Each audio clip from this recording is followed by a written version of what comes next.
Alien sightings date back hundreds and hundreds of years. In fact, they may even date as far back as 1440 BC. When we look up at the hundreds and billions of stars in our galaxy alone, it's hard not to imagine that there is some other form of life out there. February 2023. February was quite a month for unidentified flying objects, and I wanted to start this list off with these sightings because of how recent they are. They may not be as definitive or weird as some of the other sightings on this list, but these were pretty high profile stories, and it's always far more interesting when the government is involved in these things. Just adds another layer of credibility to it. Not that the government doesn't lie or withhold information about things, I think we all know that that happens, but the fact that it's being reported on so heavily means it's pretty big news. So the story here is that several mysterious high altitude objects were shot down in February of 2023 over various airspaces. We had objects being spotted in Canada, United States, Latin America, China, Eastern Europe. It started when several unidentified objects were shot down over Alaska, the Yukon, and Lake Huron. The general of NORAD, Glenn D. Van Herk, made a statement saying the objects could be benign, but it wasn't 100% sure. When asked if they could be of alien origin, though, that's the question we're all digging to ask, he said he just wasn't ruling anything out. I'm just interested by this. It really seems like the government and military agencies are starting to become more open to the idea of extraterrestrial life, or maybe some of them already are fully aware of their presence. Either way, though, it seems like it's being discussed more. It's not being written off as nonsense like it has been in the past. So just that aspect alone is interesting to me. Now, here's another interesting thing about these cases. There were recovery attempts made, to find these objects that had plummeted towards the Earth. Unfortunately, they all landed in areas that aren't all that accessible, so it made for a pretty difficult recovery process, and the missions were pretty soon abandoned. Now, that's what they say, but what if the government actually did recover something that they just aren't ready or even willing to show us? Could be the case. You never know. Next up, we have the Oumuamua. Oumuamua, it's a hard word to say. I'm gonna try not to say it too many times on here. Old news with this one, right? It's that weird cylindrical object that was spotted flying through space. It's definitely been talked about plenty of times, including on this channel, I'm sure, but it's a recent article dated March 7th of this year that I'm referring to here. So, like I said before, I think when the government, military, or academics get involved with UFO type stories, it just makes it far more interesting to me. Not that I'd totally disregard some farmer in Ohio saying he was probed by a little gray, bug-eyed alien, but I don't know. People like attention sometimes. In a recent article written by Sean Kirkpatrick, head of the Pentagon's AARO, or All Domain Anomaly Resolution Office, which specializes in unidentified flying objects, and a Harvard professor named Avi Loeb,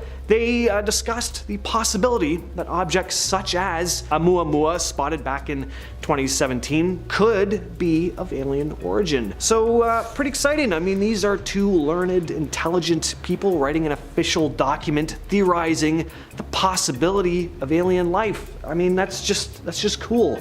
The article does say, however, that the objects, like the Oumuamua, could be, quote, a parent craft that releases many small probes during its close passage to Earth. So probes observing Earth could be good or bad or neutral, depending on whether you're a glass half empty or half full type person. Now, they didn't just discuss that object, they were looking at a variety of unidentified objects or probes, and they wanted to speculate that these crafts could potentially power their batteries from starlight, and that maybe Earth's water could be fuel. It's pretty wild stuff, and yes, a lot of it is speculative, but the fact that a highly respected scientist that spent 20 years studying physics is proposing these ideas. Pretty fascinating. Something I also want to mention about people who are just very skeptical about aliens even showing any interest at all in Earth. You know, you'll hear them say stuff like, well, extraterrestrial beings with all this advanced technology, they just wouldn't be interested in anything we're doing. It'd be like, you know, God observing ants or something. And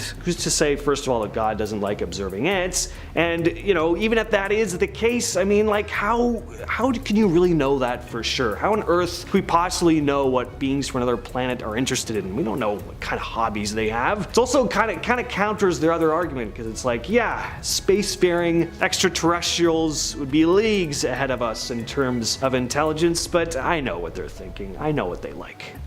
Just doesn't make any sense. The Texas Zoo creature. So we take a look at a lot of UFOs on this channel, so I thought I'd change it up a bit and take a look at a bizarre looking creature instead. This picture was taken just 1 year ago, back in May of 2022. It was taken by a security camera at a zoo in Amarillo, Texas at around 1:30 a.m. A bizarre figure was spotted on a security camera, and before you say it's just a lion on its hind legs, which would also be pretty freaky, mind you, this figure was outside of the zoo, so it's not one of the animals unless one of them escaped. Now, why am I putting this on an alien list? A lot of people think it looks like a werewolf or Sonic the Hedgehog or something, but I don't know. To me, it looks pretty alien. Look at the elongated back part of the head. It almost looks like a xenomorph from Alien or something. Plus, I find the presence of alien life to be far, far more likely than werewolves or other kinds of fantasy-based creatures like that. I mean, like, who knows, but there's a lot of unexplored space out there and a lot of explored space here on Earth. I think we'd have spotted a werewolf by now if they existed. There's also a big chance that this could just be a trick of the camera. Security footage can be kind of janky sometimes, or perhaps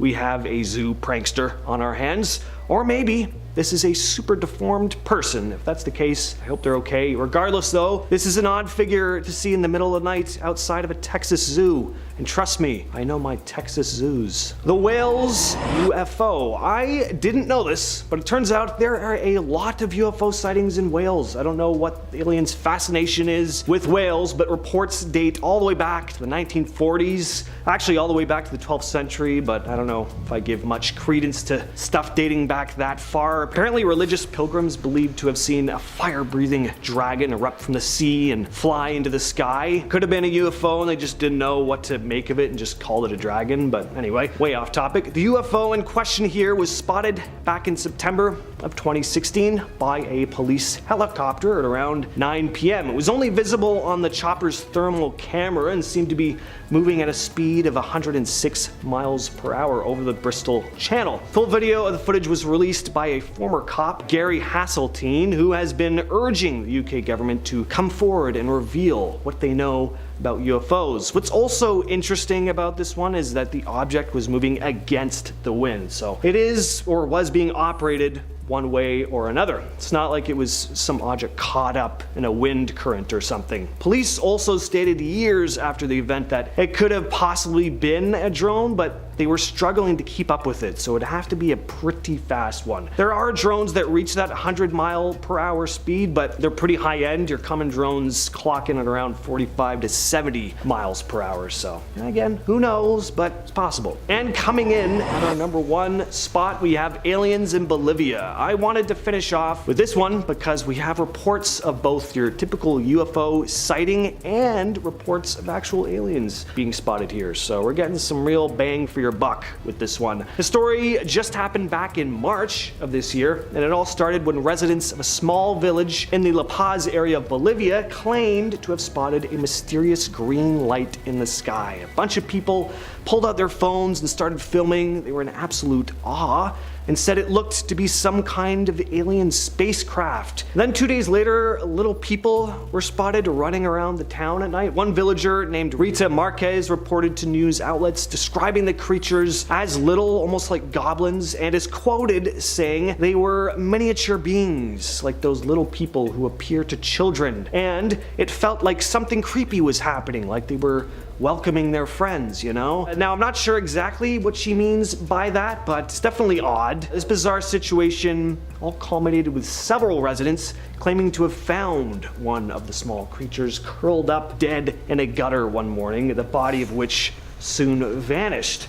So we clearly have a lot going on here. Weird lights in the sky, possibly even an aircraft spotted, little beings running around the streets at night, a dead one, unfortunately. It's all pretty weird, and sure, it's possible it's just a hoax or even maybe mass hysteria, but there's also a good chance that it isn't. I love stories like this where there are multiple witnesses. Again, it adds another layer of credibility to the whole thing, because obviously it's a lot harder to organize a hoax and get multiple people involved. People talk, they let secrets out. Another interesting thing about this one is that authorities did get involved and told the villagers to kind of stay hushed about the whole incident, so maybe they just thought everyone was nuts and didn't want to spread misinformation, but perhaps there is something going on here that they need to cover up for one reason or another. Either way though, something happened. Kicking us off at number 10, we have the O'Hare International Airport. In November 2006, things started to get a little bit unexplainable for staff at Chicago's O'Hare International Airport. Just as Flight 466 was getting ready to take off for their scheduled flight between Chicago and North Carolina, a United Airlines employee on the tarmac noticed a strange object hovering above gate C-17. As they peered closer, they realized that the object was some sort of vessel, dark grey and metallic in appearance. From 4:15 p.m, during the 5 minutes that the craft was visible, a total of 12 United employees, as well as a few witnesses from outside the airport, witnessed the saucer-shaped object in flight. Shortly afterwards, witnesses claimed that the craft shot upward, breaking a hole in the clouds, enough so that the United flight staff could see the blue sky through it. The story was quickly picked up by the Chicago Tribune and later made international news. Strangely though, because the UFO wasn't picked up by the airport's radar, the airport officials refused to investigate, claiming that it was merely a weather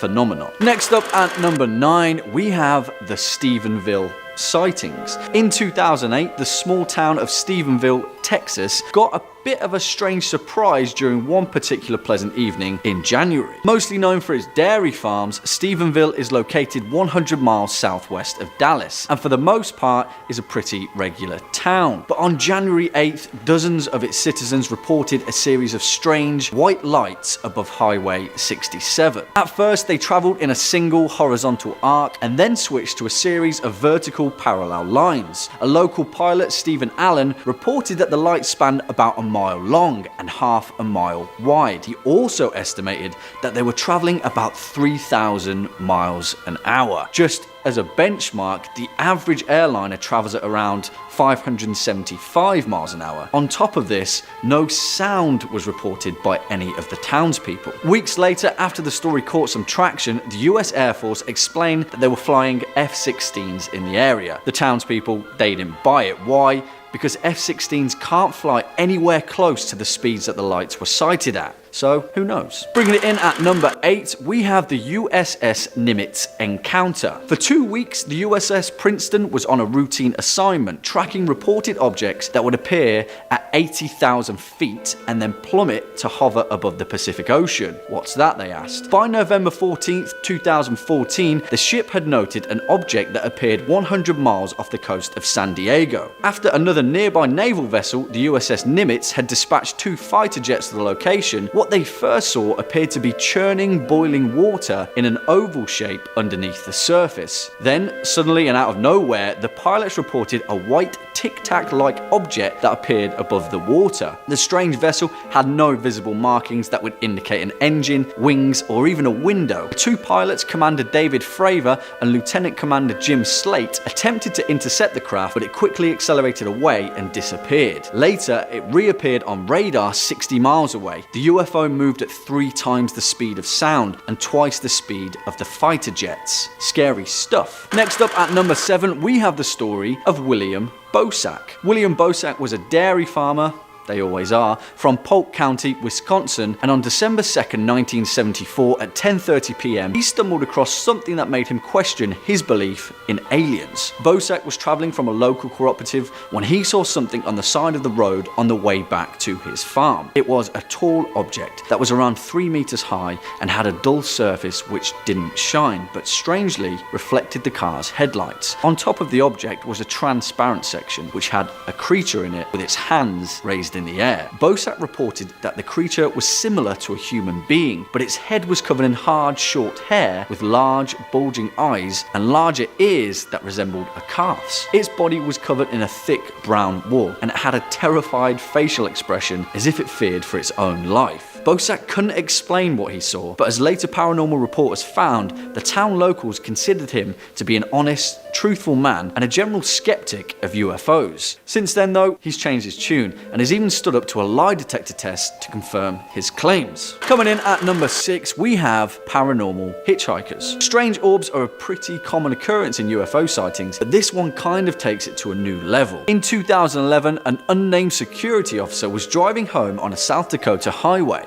Suddenly, hundreds of opaque red lights began to appear around his vehicle and circled the moving car like a strange alien halo. The driver reported to police that he was still doing 60 miles an hour, but suddenly the car rapidly began to decelerate with absolutely no explanation. And then the lights, well, they just vanished. The driver later told police that as he was readjusting to what had happened, he noticed the lights re-emerge at the side of the road. It strangely began to assemble itself into some sort of glowing life form, and then without pause, it was on the bonnet of the car. He reported that it had long, translucent fingers that stretched through the roof of his car. The creature then ran its fingers down his back, which left a searing, burning pain. However, the officer also reported that he felt as if the creature was trying to communicate with him. As soon as the driver saw headlights in the distance, the creature reportedly dematerialized and disappeared, but the driver was left with some pretty terrifying memories. Jumping on in at number 5, we have the story of Gabriel. In Ethiopia, sometime in the 1960s, a young boy by the name of Gabriel was playing in his backyard with a friend. They were running around when Gabriel just kind of disappeared out of thin air. Traumatized, his friend alerted Gabriel's parents, and soon enough the whole town was on lockdown. No one could explain what happened, and it remained a complete mystery. That is, until 6 months later when Gabriel rematerialized in a busy market square. Just like that, he was back. Witnesses couldn't begin to explain what they'd just seen. If that's not weird enough, the story that Gabriel later told would leave everyone baffled. He said that seconds after he was playing in the backyard, he was suddenly in a place he didn't recognize. Gabriel was led into a glowing, windowless white room by a strange humanoid creature. Inside that room were other abducted children, seemingly from different parts of planet Earth. He said that some of the children had been there for months, but his grasp of time was a little bit off. His captors later led him to a large city-like area with no sky, surrounded by supernatural skyscrapers. He reported seeing flying vehicles that resembled cars, and other humans were walking with creatures that he didn't recognize along streets that almost shone. Gabriel reported that the whole experience lasted a couple of hours, but when he was transported back, he had no idea that 6 months had just passed. Remember kids, never go off with strangers. Next up at number 4, we have the story of Travis Walton. Now, this one is pretty damn weird, so just stick with it. The case begins in November 1975 at the Apache Sitgreaves National Forest near Phoenix, Arizona. Travis Walton was a forestry worker, and along with 6 colleagues, they were on a tree thinning project out in the woods. The 7 of them reported at first seeing mysterious lights, which then materialized into some sort of flying saucer up in the canopy. Mesmerized, Walton was the only one to get out of the vehicle and approach the craft, despite his friends yelling at him to get back. Suddenly, Travis was hit by what he refers to as an energy beam, and he was blasted back over 20 feet. He disappeared over the trees while his colleagues were still trying to figure out what the hell had just happened. Originally, police thought that this whole thing was an elaborate cover-up by his colleagues, and in reality, they'd murdered him and disposed of the body. But everyone lost their minds when Travis turned up 5 days later, claiming that he'd been abducted by aliens and that he'd had to fight his way out. Travis claimed that 3 humanoid beings held him captive. They were grey, smooth-skinned, and blemishless. Later, all 7 of the group passed lie detector tests, adding credibility to this bizarre ordeal. Coming in at number 3, we have the Valentich disappearance. Now, this story is pretty compelling, and whatever the truth really is, some downright weird stuff went on here. At 7:12 p.m. on the 21st of October 1978, one of the most unexplainable UFO sightings in modern history occurred over the Bass Strait in Australia. Born on the 9th of June 1958 in Melbourne, Frederick Valentich was a 20-year-old shop assistant with a passion for aviation. During his 127-mile flight, Fred intended to fly out to King Island, but during his journey, he ran into something a little bit strange. Fred advised Melbourne Air Traffic Control that he was being accompanied by an aircraft that was about 300 meters above him. Air traffic replied that there was no known traffic at that level. He described the vessel as being long and having some unusual features, illuminated by 4 bright landing lights, and was acting in a very strange way. Visibility was good and winds were light, so Fred quickly ruled out the possibility of an optic illusion. The craft passed him regularly at high speeds before switching up direction and altitude. Frederick claimed that the aircraft was orbiting above him, and after 28 seconds of radio silence, he reported that the vessel had just vanished. But moments later, after telling air traffic he was proceeding to King Island, Frederick notified the operator that the aircraft was back. And in his words, "It's hovering and it's not an aircraft." This was followed by 17 seconds of a strange, unidentified noise, described as being metallic, scraping sounds. Then all contact was lost. Frederick Valentich's body was never found, and neither was his aircraft. Bringing it in at number 2, we have the Aurora, Texas crash. You're not going to believe this one, but seriously, I'm pretty sure this is legit aliens. In 1897, that's right, 1897, 6 years before the Wright brothers' first flight, numerous sightings of a strange cigar-shaped airship were reported all across the United States. And the small town of Aurora, Texas would quickly become one of the most infamous UFO hotbeds in the world. On April 17th, locals ran out of their houses to the sight of a mysterious object in the sky, and they soon realized that it was about to crash. Slowing down to a speed of 10 or 12 miles, the aircraft gradually settled itself toward the ground, sailing directly over the busy public square and crashing into a windmill in the northern part of the town, which was owned by the town's lawmaker, Judge Proctor. The residents soon rushed over to the crash site, where they found strange burning machinery and the pilot who had not survived the crash. Locals reported that the pilot was not of this world, and in newspaper reports they referred to it as a Martian in 1897. There were also a stack of papers found on the body, written in an unknown form of hieroglyphics which couldn't be deciphered. Strangely enough, the townsfolk buried the pilot in the nearby Aurora cemetery. Yeah, let's stop there. The body is allegedly still somewhere in the local cemetery, buried in an unmarked grave. The cemetery even contains a historical commission marker that mentions the incident. There you have it. There's an alien buried somewhere in Aurora, Texas. And finally, at our number 1 top spot, we have the Roswell incident. No alien list would be complete without the most infamous and near enough credible UFO landing in history. In July 1947, a strange airborne object crashed on a ranch in Roswell,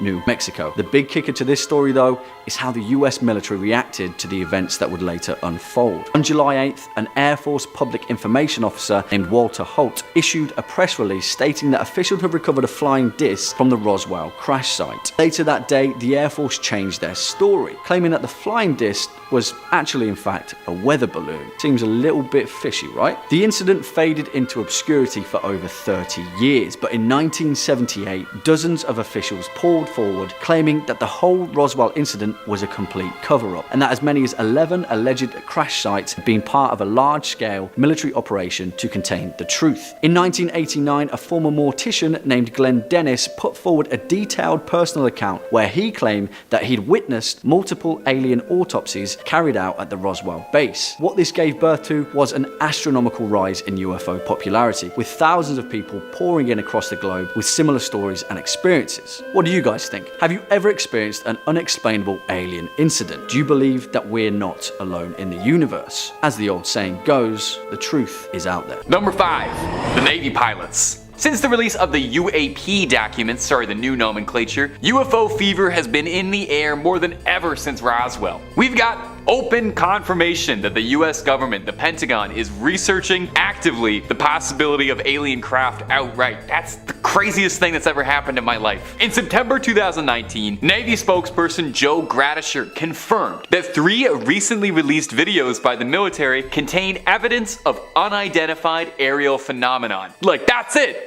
This is the Navy, the government pointing to a video and going, yeah, that's an unidentified flying object that we don't know about. They're not saying it's a weather balloon. They're not saying it's stars. They're not outright saying it's an alien, but they're certainly implying it. The Navy agreed that they would confirm the sightings this time because pilots encounter bizarre sightings all the time, but are usually too concerned to report the sightings because of the stigma attached to previous theories about what may or may not be in those videos. Put gently, it means that the Navy felt like they had to comment on this thing so that pilots would feel comfortable admitting that maybe they're seeing UFOs without feeling like a tinfoil hat wearing conspiracist. The videos in question include reports from the STARS Academy of Arts and Sciences, released from 2017 to 2018. They feature long, oblong-shaped objects captured with infrared that appear in the Earth's atmosphere before rapidly disappearing from view. Now, really interestingly here is these aren't the only pill-shaped cylindrical UFOs that have been spotted recently. There were 2 videos from 2015 that came out, and before that, there was a Navy case involving these in 2004, and even on the rest of this list, you'll see a cylindrical cigar-shaped UFO in a sighting from the 40s. So this sort of thing does happen a lot. Now, the purpose of the Navy investigating all this stuff, it's more focused on safety hazard and threats of national security, but hey, at the same time, they may not be willing to talk about it so brazenly, but they definitely are checking just a little bit to make sure they are aliens. But they definitely know more than they're letting on. This footage released only makes up a tiny fraction of what the US Navy and other service branches encounter. One pilot, Lieutenant Graves, claims that in his 10 years flying for the Navy, he thinks he's probably encountered, I don't know, thousands of UFOs in his time. Those are his words. Now, who is to say how many of those might just actually be unidentified flying objects, birds, scouts, drones, whatever, but who's to say how many of them really were alien craft from outside the planet? And my friends, if you're looking to educate yourself on the matter of extraterrestrials, UAPs, UFOs, well, you've got to know by now Top 5 Scary is the place to be. I see the viewer stats in the videos. You goblins love when we talk about aliens. Well, if you want to keep loving them, click on through. We've got more unexplained sightings in the sky than the CIA. And if you want them delivered hot and fresh, you can subscribe and get them before anybody else. Number 4. Childs Whitted Case. The Childs Whitted encounter is one of the most recognized UFO encounters in American history for how surprisingly credible it seems. It happened shortly after the Roswell incident, when UFO fever was hot on everybody's minds in the States, and it was showing. The sighting occurred in the morning hours of one July 24th, 1948. The 2 pilots, one Clarence Childs and John Whitted, were flying approximately 5,000 feet above Montgomery, Alabama on a clear, normal night. Flight was going well, nothing too exciting, but at around 2:45 in the morning, Childs saw something peculiar. He noticed a dull red glowing light above and ahead of the aircraft, and it wasn't even remotely near Christmas, so it wasn't Rudolph leading the sleigh. He told Whitted that it must be a new type of army jet that was flying in front of them that neither of them had ever seen. They wanted to get a better look at it, and in a matter of seconds, well, they would. When the object flew past the right side of their plane and pulled up with a tremendous burst of flame protruding from its rear, and it zoomed upwards and onwards into the clouds. The 2 pilots described the object looking like a flying cigar with a cylindrical chassis and 2 decks and windows. Besides the 2 pilots, one passenger on the flight, one C.L. McKelvey, insisted that during his flight he saw a bright streak of red flashing lights by one of his windows. Now, Childs and Whitted were obviously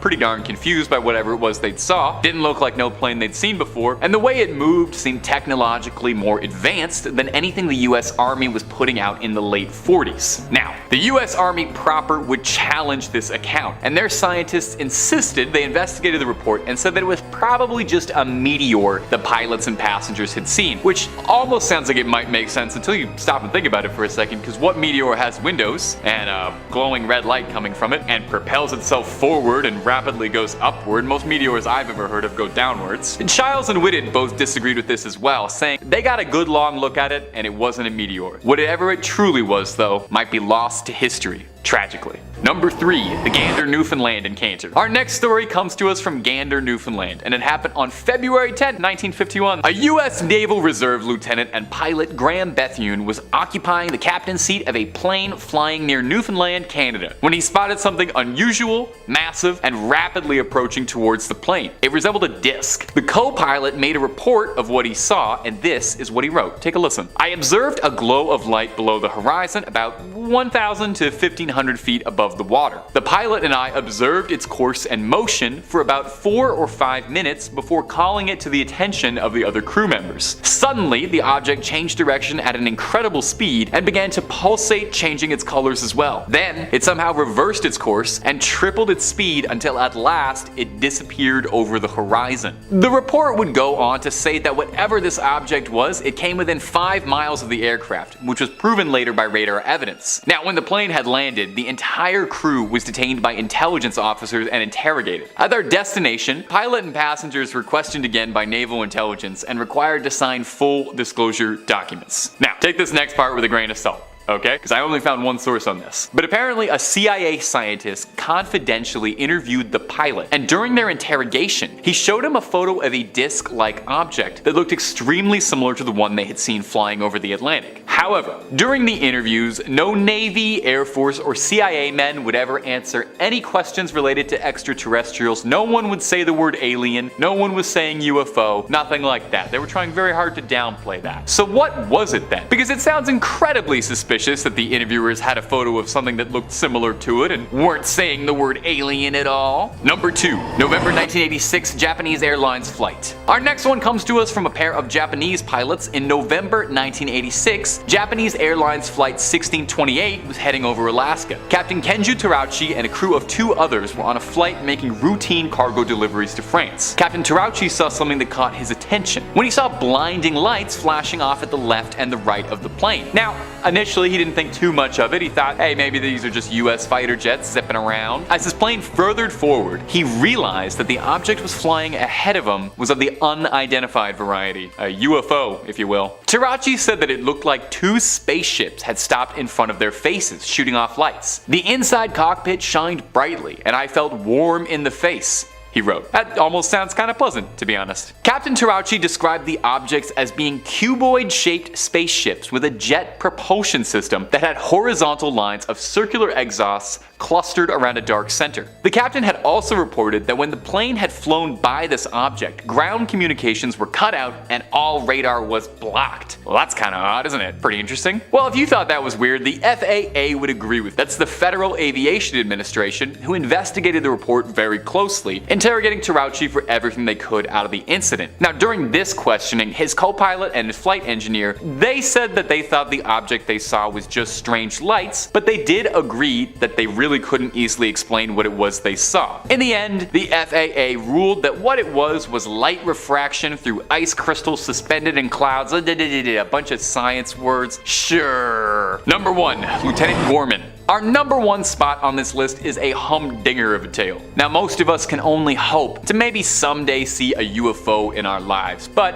I mean, maybe if you were like me and you watched Star Wars way too many times and you still ask the hairdressers to get your hair cut like Luke Skywalker, not like anybody I know, maybe you dream of flying an X-Wing through the stars, dodging lasers, getting into a cool alien dogfight. It's a shame none of us can claim we've done that, except, you know, George Gorman of the North Dakota National Guard. I don't think anyone would expect there to be anything exciting happening in North Dakota, but one of the best UFO encounters in American history did. Let's take a little listen and learn about it. It was 1948, a year after the New Mexico Roswell incident, while people were still hyper-focused on little gray men and flying saucers. Lieutenant Gorman was flying a fighter jet solo around the skies above Fargo when he saw what he thought was an aircraft around 500 feet below him. He radioed his tower, but the operator told him that there weren't any other planes to be around and that it was a suspicious vehicle. So Gorman told the tower back he was going to investigate the situation and flew in within 1,000 yards to try and positively ID the subject. Gorman said it looked to be about 6 to 8 inches, clear white and completely round without fuzz at the edges, and it was blinking on and off. As I approached, the light suddenly became steady and pulled into a sharp left bank. I thought it was making a pass at the tower. Gorman then said he thought the light charged at him. He didn't want to be the first pilot to crash into a UFO, so he readied himself to avoid it, but found the object suddenly shot straight upwards in the air, directly above him, and then disappeared disappearing into the clouds. Gorman tried his best to pull up to follow along, but his plane went into a stall while he was trailing it and the entity had vanished. Back at the air tower, 2 traffic controllers reported they also saw a light flying above the airstrip they couldn't explain and weren't present on any flight logs. Gorman was questioned about what he saw, and he said he was convinced that it wasn't just a light, that it moved too naturally, that it moved like it was reacting to his movements, as if it was playing a game with him. He said there was thought and precision behind all its maneuvers. We should ask it what it thought about all of that if Gorman was moving too naturally, reacting to all of that. Coming in at 5, Huldra, also known as Hulder. These are seductive forest creatures found in Scandinavian folklore. Huldra derives from a root meaning covered or secret and is often depicted as just one individual. However, through folklore it is changed to an entire Hulder race and not just one single entity. Hulder is described as being a troll-like woman living in the woods and is known to be fair and beautiful, but wild, and is known to have long hair which she hides behind her back upon meeting a human. This legend goes that Adam and Eve had a handful of children, and one day when Eve was giving her children a bath, God came to visit her. However, Eve had not yet bathed all her children, so she hid the ones that were dirty. God asked her, "Are there not more children?" Eve said no. So God responded, "Then let all that is hidden remain hidden." And thus the ones hidden became the underjuriski, excuse my pronunciation, please, which means the ones living underground. The hidden children became lost souls under the surface of the earth, calling for someone to be with them, usually human passerbys. Huldra was one of these children, yet somehow managed to remain on the surface of the earth. Be warned, she is neither good nor evil and cannot be trusted. Coming in at 4, Jotni, also known as Jotun or Jotnar. This legend is described as being a type of entity contrasted with gods and other figures such as dwarfs and elves. In Norse mythology, Jotni appears as a giant being, often ugly and lumpy, with many of them in possession of great knowledge.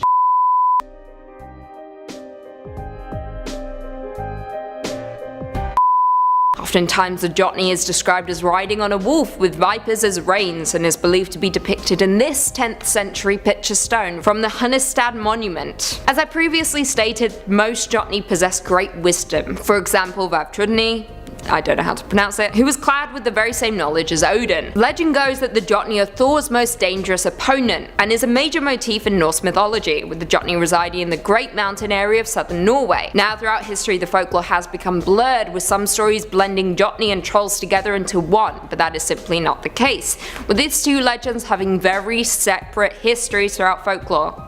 And that's the tea. Coming at 3, Fossagrimmen, simply known as Grim. This is a water spirit or troll in Scandinavian folklore. This water spirit plays the fiddle and is described as being exceptionally talented, with the sounds of forest, wind and water playing over his fiddle strings. He is a young handsome man who sits naked under waterfalls, what's not to love, playing mostly the music of nature. Grim is said to be willing to teach his fiddle skills in exchange for a food offering made on a Thursday evening, and in secrecy. The offerings he accepts is a white goat thrown with head turned away into a waterfall that flows northwards, smoked mutton stolen from the neighbour's storage 4 Thursdays in a row. However, if there is not enough meat on the bone, he will only teach those seeking the skill how to tune the fiddle. What a dick. However, if the offering is satisfactory, he will take the student's right hand and draw the fingers along the strings until they all bleed. But after that time, the student will be able to play so well that, I quote, "the trees shall dance and torrents in their falls stand still." It is rumoured that Torgeir Orgensen, better known as Millergutten, was a famous fiddle player from Telemark, Norway, who was so good at the fiddle that he was believed to have sold his soul in exchange for Grimm's skills. Coming in at 2, Nokken. Nokken is the Norwegian name for a specific type of water spirit, also known as the Nak or the Nika. The Nokken are supposedly able to shapeshift, but are more commonly known as male water spirits who lure women and children to their deaths, usually using their enchanted violin. This most commonly occurs at Christmas or on Midsummer's Eve, with the Nokken targeting pregnant women or children that had yet to be baptized. Now, it's not easy to describe the appearance of the Nokken due to its tendency to shapeshift. However, reports have stated that he is a rather elegant man, oftentimes lurking inside the waterfall. folklore. Seems to be where all the hot men are lurking these days. However, sometimes he has been depicted as a brook horse. Be warned, the Nokken will become unhappy if he does not have access to water, with tales emerging of one spirit who went to live with a human after they had fallen in love, but was unable to stay due to their deep yearning to be by the water. So if you ever find yourself lured in by the Nokken, just drain that waterfall and run away. Easy enough, right? However, don't fret too much, with most crediting this legend as a manifestation of the dangers associated with water. And finally, coming in at number 1, trolls. I mean, of course, trolls are the primary legend in all of Scandinavian mythology and folklore. Old Norse history describes trolls as beings that dwell in isolated rocks, mountains, or caves and lives together in small family units that are rarely useful to human beings. Now, trolls are said to be inspired by the cruel giants who were the primary enemies of the gods who lived in the mountains of Utgard. They are said to have human-like appearance, but they are incredibly big and ugly. No shame, just facts. Now, like all legends, it varies from source to source, with some trolls being dim-witted, some have no particular grotesque characteristics, to others being dangerous to human beings. Now, although some are described as being man-eaters and as turning to stone upon contact with the sun, trolls are also attested as being solitary beings living far away from civilization.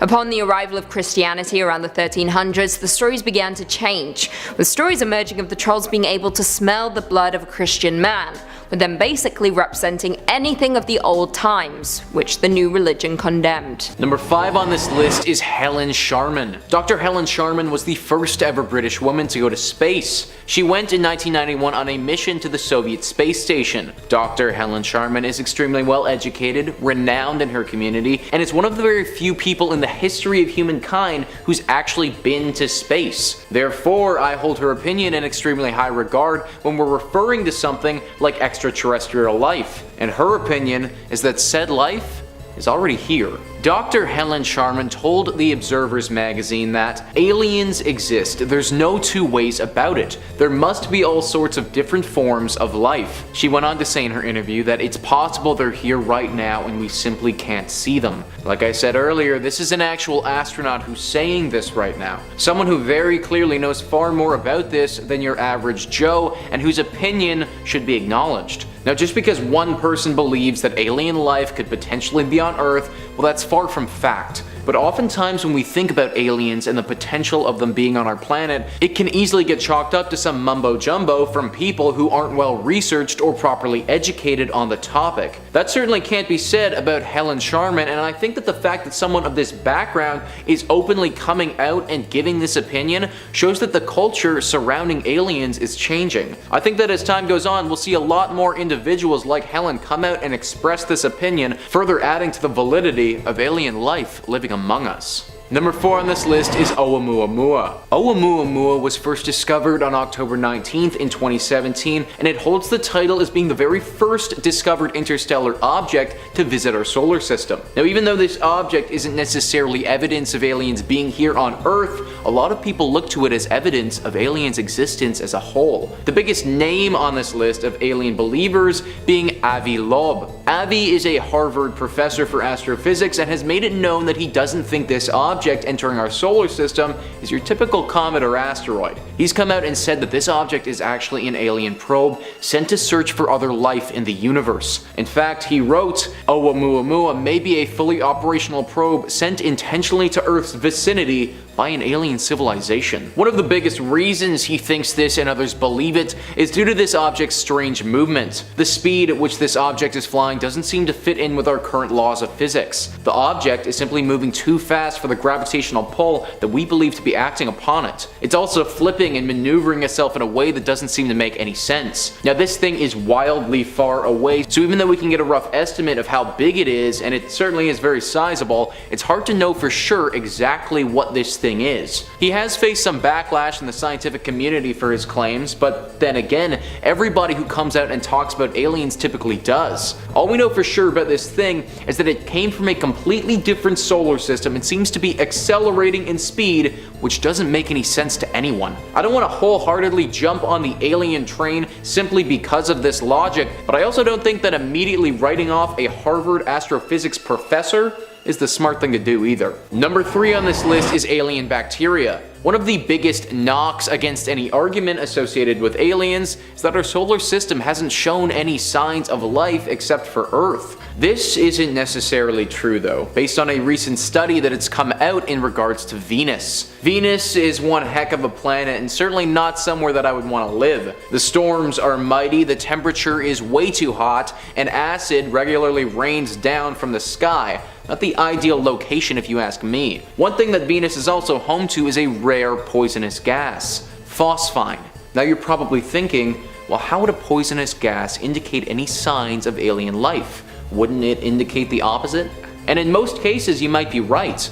However, phosphine is almost always linked to the presence of life. On Earth, phosphine is produced by microorganisms as they digest organic matter. This is why we consider it to be a biosignature and an indicator of life. Venus is certainly different from Earth, and we can't simply apply what makes sense here to Venus without asking some questions. However, this is a strong indicator from scientists that life is certainly possible from Venus. We've also seen before that Mars might contain some life. These two planets may not house the typical alien life that you may picture in your brain, but a bacteria from Venus or Mars is just as alien as somebody flying down in a UFO. Is it not possible that somehow, through our extensive history, debris from Venus or debris from Mars landed on Earth and developed life here? Maybe we never even realized that this life was alien to begin with. Number 2 on this list is microorganisms. We just talked about how Venus could be the host to life, bacteria or other small organisms that we've yet to identify.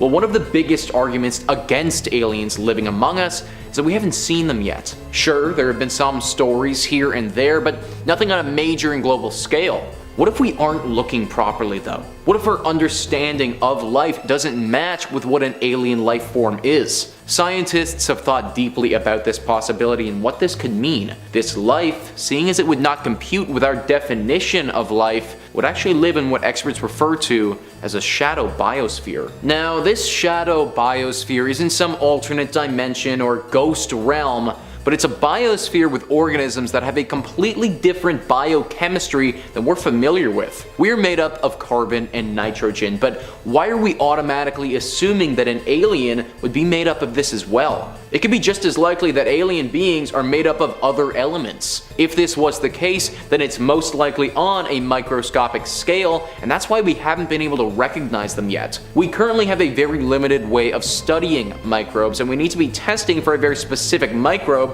to know what it is. If we aren't searching for the proper microbe though, then it's very likely we could miss it. A lot of scientists have gotten on board with this shadow biosphere train and talked about its legitimacy. Once again, this isn't damning proof that there are aliens out there, but it does mean that there isn't damning proof against them either. Just because we don't see alien life, it doesn't mean that it's not here. Number 1 on this list is the 2004 UFO sightings. Now, I just used this point in a previous video called Top 5 Scary Discoveries the Government Doesn't Want You to Know About, and I do hate reusing the same point, but it just has to be included in this video as well. For those who aren't aware, the 2004 UFO sightings happened very close to San Diego by the United States Navy. These sightings were by multiple people and even caught on video. Just like in our last top 5 video, I want to play some of the footage so you guys can see what I'm referring to here. Those videos were caught by the US Navy and weren't released to the public until years after it happened. As you can see in those clips, the UFO that is flying through the sky doesn't look like anything man-made at all. The way it moves through the air is unlike anything we've been able to build. For instance, one of the Navy officers reported seeing it cruise at 60,000 feet and then immediately dropping to only 50 feet above the sea. It did this without making a sonic boom and did it almost instantly. That defies our current understanding of flying objects and leads a lot of people to believe this was from another intelligent species. Now, no one is sure if this object was being piloted by some sort of alien or if it was an alien probe operating by itself. I should also note that a UFO sighting isn't undeniable proof of alien life. It might just be something that we don't understand. However, the way that it flies through space has got to make us wonder. If something is flying through our air like that and it's that advanced, is it possible that something like that could have landed without us knowing? I think that might be a fair assumption. And if that's possible, then is it also possible that some sort of alien creature got out of said object and is now living among us? frankly, I think that's also a fair assumption too. We obviously don't know for sure, but I think that this footage is some of the clearest proof that aliens living among us might be a reality. Number 5. Strange things in the skies. Now, I know I talked about this in a previous video, and if you're a really good Top 5 Scary fan, maybe you'll recognize some of these. But since I aired that last video, way more weird stuff has happened, so it only seems fitting that we'd run through it once again. Starting on February 10th, yours truly's birthday by the way, there was a pattern of incredibly bizarre happenings in the skies, and some very, very dodgy answers from government officials who refused to confirm or deny anything, which always seems more suspicious than less. So here's a quick Cole's Notes play-by-play of the last few weeks. On February 10th, US fighter jets brought down a still unidentified object over the coast of Alaska. This object has not been confirmed what it is at all or identified, but it's been confirmed as not being a balloon. Okay, that's one thing, only 1 million left to go. One official referred to it as being the size of a small car, which is definitely beyond strange. You think you would see that flying around? This single event would probably be enough to set tinfoil hats on fire and keep me in business for the next few years making videos about conspiracies, but the literal next day on February 11th, a UFO was shot down over Canada, around the Yukon. That's the big territory up on the left, right by Alaska. A US fighter jet downed this one, and it was described as being smaller than the first and cylindrical in nature, which is gonna come up a few times before this video is done, so hold on to that thought, there's still more. February 12th, we had something bizarre shot down over Lake Huron. An object that first appeared over Montana reappeared on Sunday before being shot down with an octagonal structure and strings hanging off of it, but it wasn't carrying anything, which is bizarre. And then over Billings, Montana, there was something very bizarre that was seen falling from the sky, leaving a thick orange chemtrail, and residents were left in the dark about it. Local residents wondered just what it was, and some Redditors in a group noticed around the area that there had been an increased military presence since the sighting. So just what is going on around here, there, and just about everywhere? But if you can't wait at all, and you just want to watch alien videos all day, I agree with you. That's what I do every single day, and it's a great way to live. We've got loads of alien and UFO vids, NASA conspiracies, all the things they don't want you to know. And if that ain't your jam, we got scary stories, horror movies, monsters, cryptids, true crime, just about everything spooky under the sun and above it. So stay subscribed to Top 5 Scary, but most importantly, stay scared. And keep watching this video because I got way more weird stuff coming up for you. Number 4, the Tom DeLonge sighting. If you're a UFO enthusiast, then you know that one of the leading names in UFO research and discovery right now is Tom DeLonge, the nasally voiced frontman for pop punk project Blink-182. And if you didn't know that, now you do. Although I suspect most of the people who watch our videos don't know that band. Anyway, little trivia for you. That's what he does when he's not selling out $300 concerts. He hunts aliens, and he's pretty good at it. If some of the footage he gathers is anything to go by, why don't you take a look at this weird footage he shared on his Instagram a couple days ago. It's gonna go right there.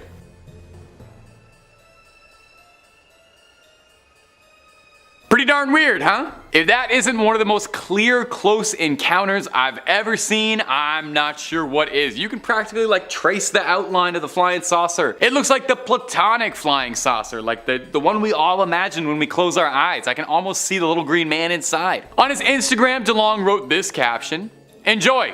They are real." To the Stars Media will be turning real events like these into major feature films and television series to bring the facts to the world. Note the whirling sound from the propulsion. Now, To the Stars is the fringe research company owned by Tom DeLonge, hoping to spread information and explore the possibility of UFOs and UAPs, and it does also sound like it's a plan to get Tom DeLonge some more money by making a cinematic alien universe. Whatever his endgame is though, can't deny the footage posted here is eerily compelling. Number 3, Gary McKinnon. Now, I've talked a bit about Gary McKinnon before on this channel because I am obsessed with this story. He's a notorious hacker who broke into NASA's security. His story is a cool one. I love anytime you hear someone pulling a fast one over a government agency like this, so it bears repeating. He's a genius computer hacker with a lot of spare time and wanted to know just what the Yanks were hiding from his home in Scotland. He wanted to go after NASA's data server to see if they had anything hidden they'd never told anybody about.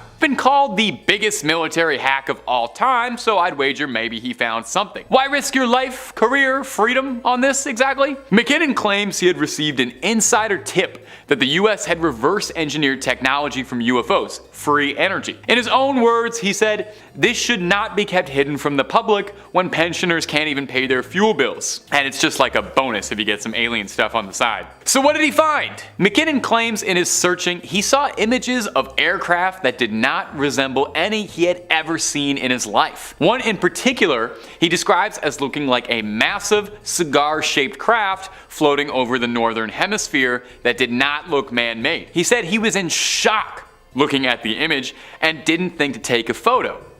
Well, there's those cylindrical shaped crafts again. I told you to keep thinking about them, and keep thinking about them again because they're going to show up one more time before this video is done. Well, that wasn't the only exciting thing he found. He also found something called the Disclosure Project, a 400-page document outlining testimonials from government agents across multiple branches of service recording sightings of unidentified objects, but that wasn't even the meal ticket. The real jewel was a document of a non-terrestrial officer's sheet.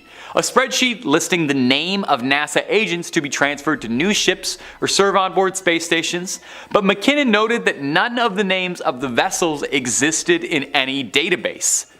Now, I don't know how much you know about the US government, but they absolutely love it when you poke holes in their important security, triply so if you do it from the comfort of your bedroom in a country away. The US tried their level best to extradite McKinnon, but were prevented by the Crown from serving out a 70-year sentence. McKinnon's doing well. He recently took to the UFO subreddit to answer questions from fans and true believers. There wasn't a whole lot of new information, but it's just nice to know he hasn't been shoved into a black van somewhere. Number 2, the Navy and their pilots, Navy pilots. In September 2019, Navy spokesperson Joe Gradisher spoke out on 3 recently released videos by the Army that contained evidence of unexplained aerial phenomena. The Navy agreed that just this once, they would be willing to talk about something weird they'd seen and recorded because pilots are reportedly encountering bizarre things every day and feel just too uncomfortable to report it. One pilot in particular, Ryan Graves, who's a 10-year vet,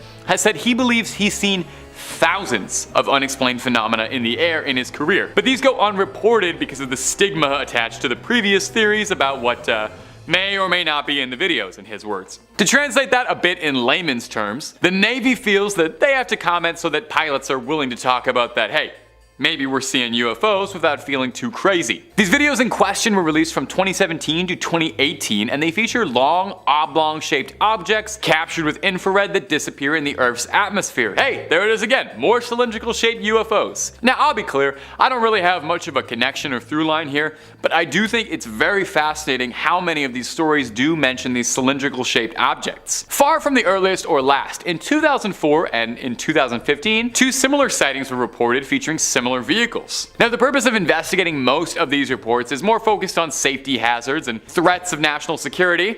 And at the same time, maybe they're not openly admitting they've got UFOs flying around, but they're getting pretty darn close. The 2004 sighting, I think, is a particularly fascinating one. 2 pilots, one Commander Fravor and one Lieutenant Commander Slate, called it in, reporting that they saw objects out of nowhere at some 80,000 feet in the air, and then descending rapidly towards the Pacific Ocean, stopping at around 20,000 feet and hovering in place. They would drop out of radar range or shoot directly up in the sky on a 90-degree angle. You know, normal things aircrafts love to do. They weren't American crafts, and they weren't recognized by any organizations they'd ever seen. Maybe it's tech not of this world. Number 1, government councils. You know, the era we're in right now is probably one of the most fascinating times to be invested in UFOs and unexplained alien sightings, so consider yourself lucky. Because it seems like we are getting dangerously close to a government finally confessing it. It feels like we're weeks away some days, you know? The UAP report was a seminal turning point when the Pentagon outright admitted they had thousands of documents and reports and investigations into the possibility of life somewhere out there in the Milky Way. Over the years, there have been a few investigations into unexplained aerial phenomena, but they're usually pretty hush-hush clandestine. Project Blue Book is probably the most famous secret project among them, but that was, a secret. Well, in the interest of transparency, as of October 2022, NASA is coming clean, washing their hands, and opening a new study into the research of extraterrestrial life. 16 hand-picked scientists and specialists have been selected to analyze data and determine how best to go forward when observing events. And they're not really looking at past cases, they're more looking towards future things. And this project will include researchers, personnel from all divisions, including former astronaut Scott Kelly, who served as the pilot for the Discovery shuttle and also held the world record for most days in space. So I guess he probably knows one or two things about space, maybe, and I'm sure he's seen something weird. Kelly himself doesn't personally believe in aliens, saying, "I think there's probably intelligent life in the universe, but I don't think they visit planet Earth." Why not? We got lots of great stuff out here. We got water slides, we got Vin Diesel.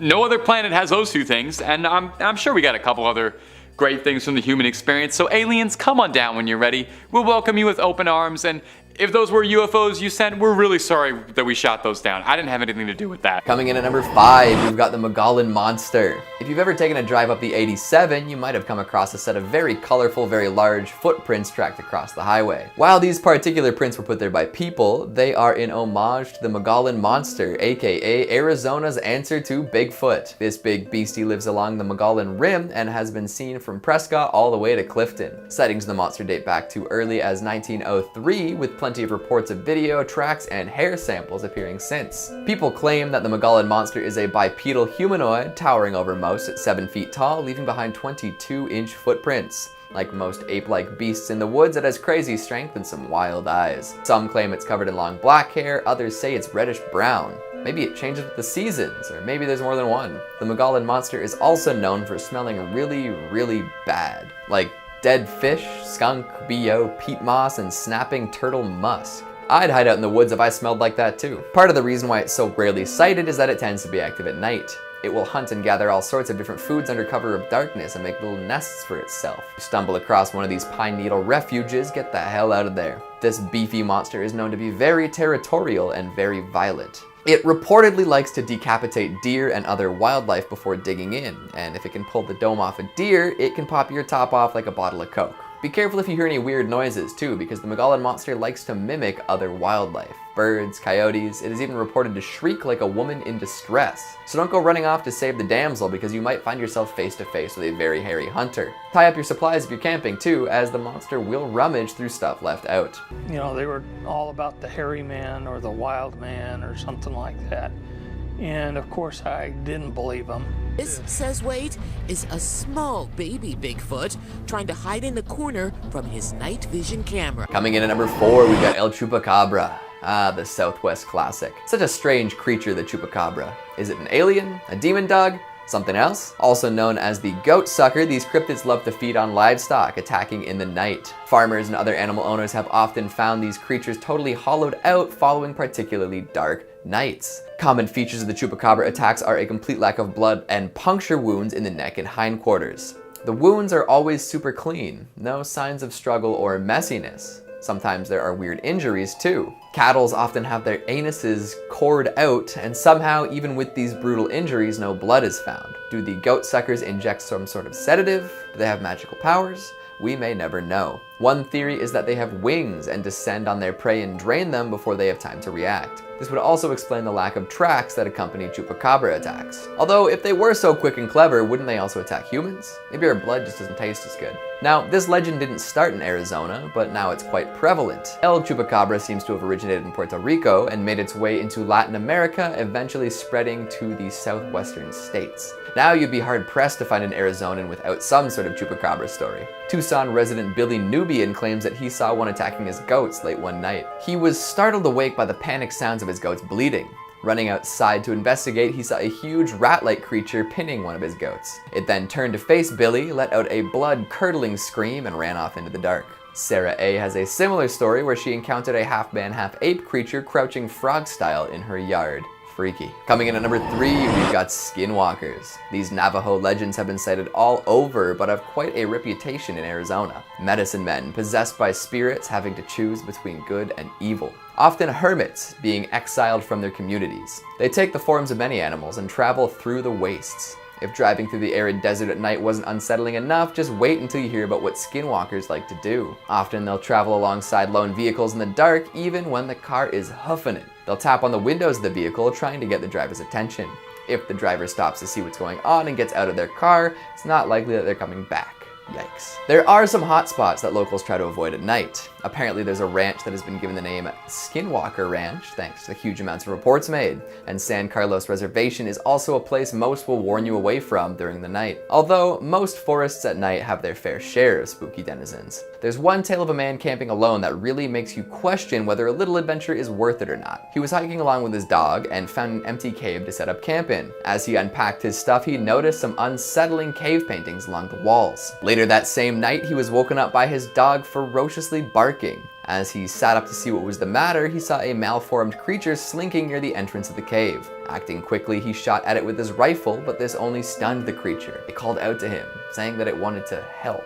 Sure. At this point, the man grabbed his dog and hightailed it out of there, leaving all his stuff. He hasn't gone back since. Hopefully he didn't leave anything too valuable behind, although he did escape with his dog and his life, which are valuable enough. Coming in at number 2, we've got the Haunted Antique Mall. Back to Tucson for more terror and troubles, there's an old 2-story furniture store that was converted into an antique mall of sorts. You know the kind, set up like a flea market with all sorts of independent booths selling their wares. Well, one day customers were walking around upstairs looking at the assorted antiques, and they heard some clicking noises. One particularly curious antiquer decided to investigate and found the source. An old typewriter. The thing is, no one was around to operate it. The customers who had heard the typing were the only people upstairs. After that, more and more ghostly tales appeared. Furniture that was left neat and tidy at closing would be strewn throughout the aisles the next morning. Radios would increase in volume with no one around. Employees found themselves frozen in place from time to time, experiencing a distortion of time. They would be stuck there as customers passed by in fast or slow motion.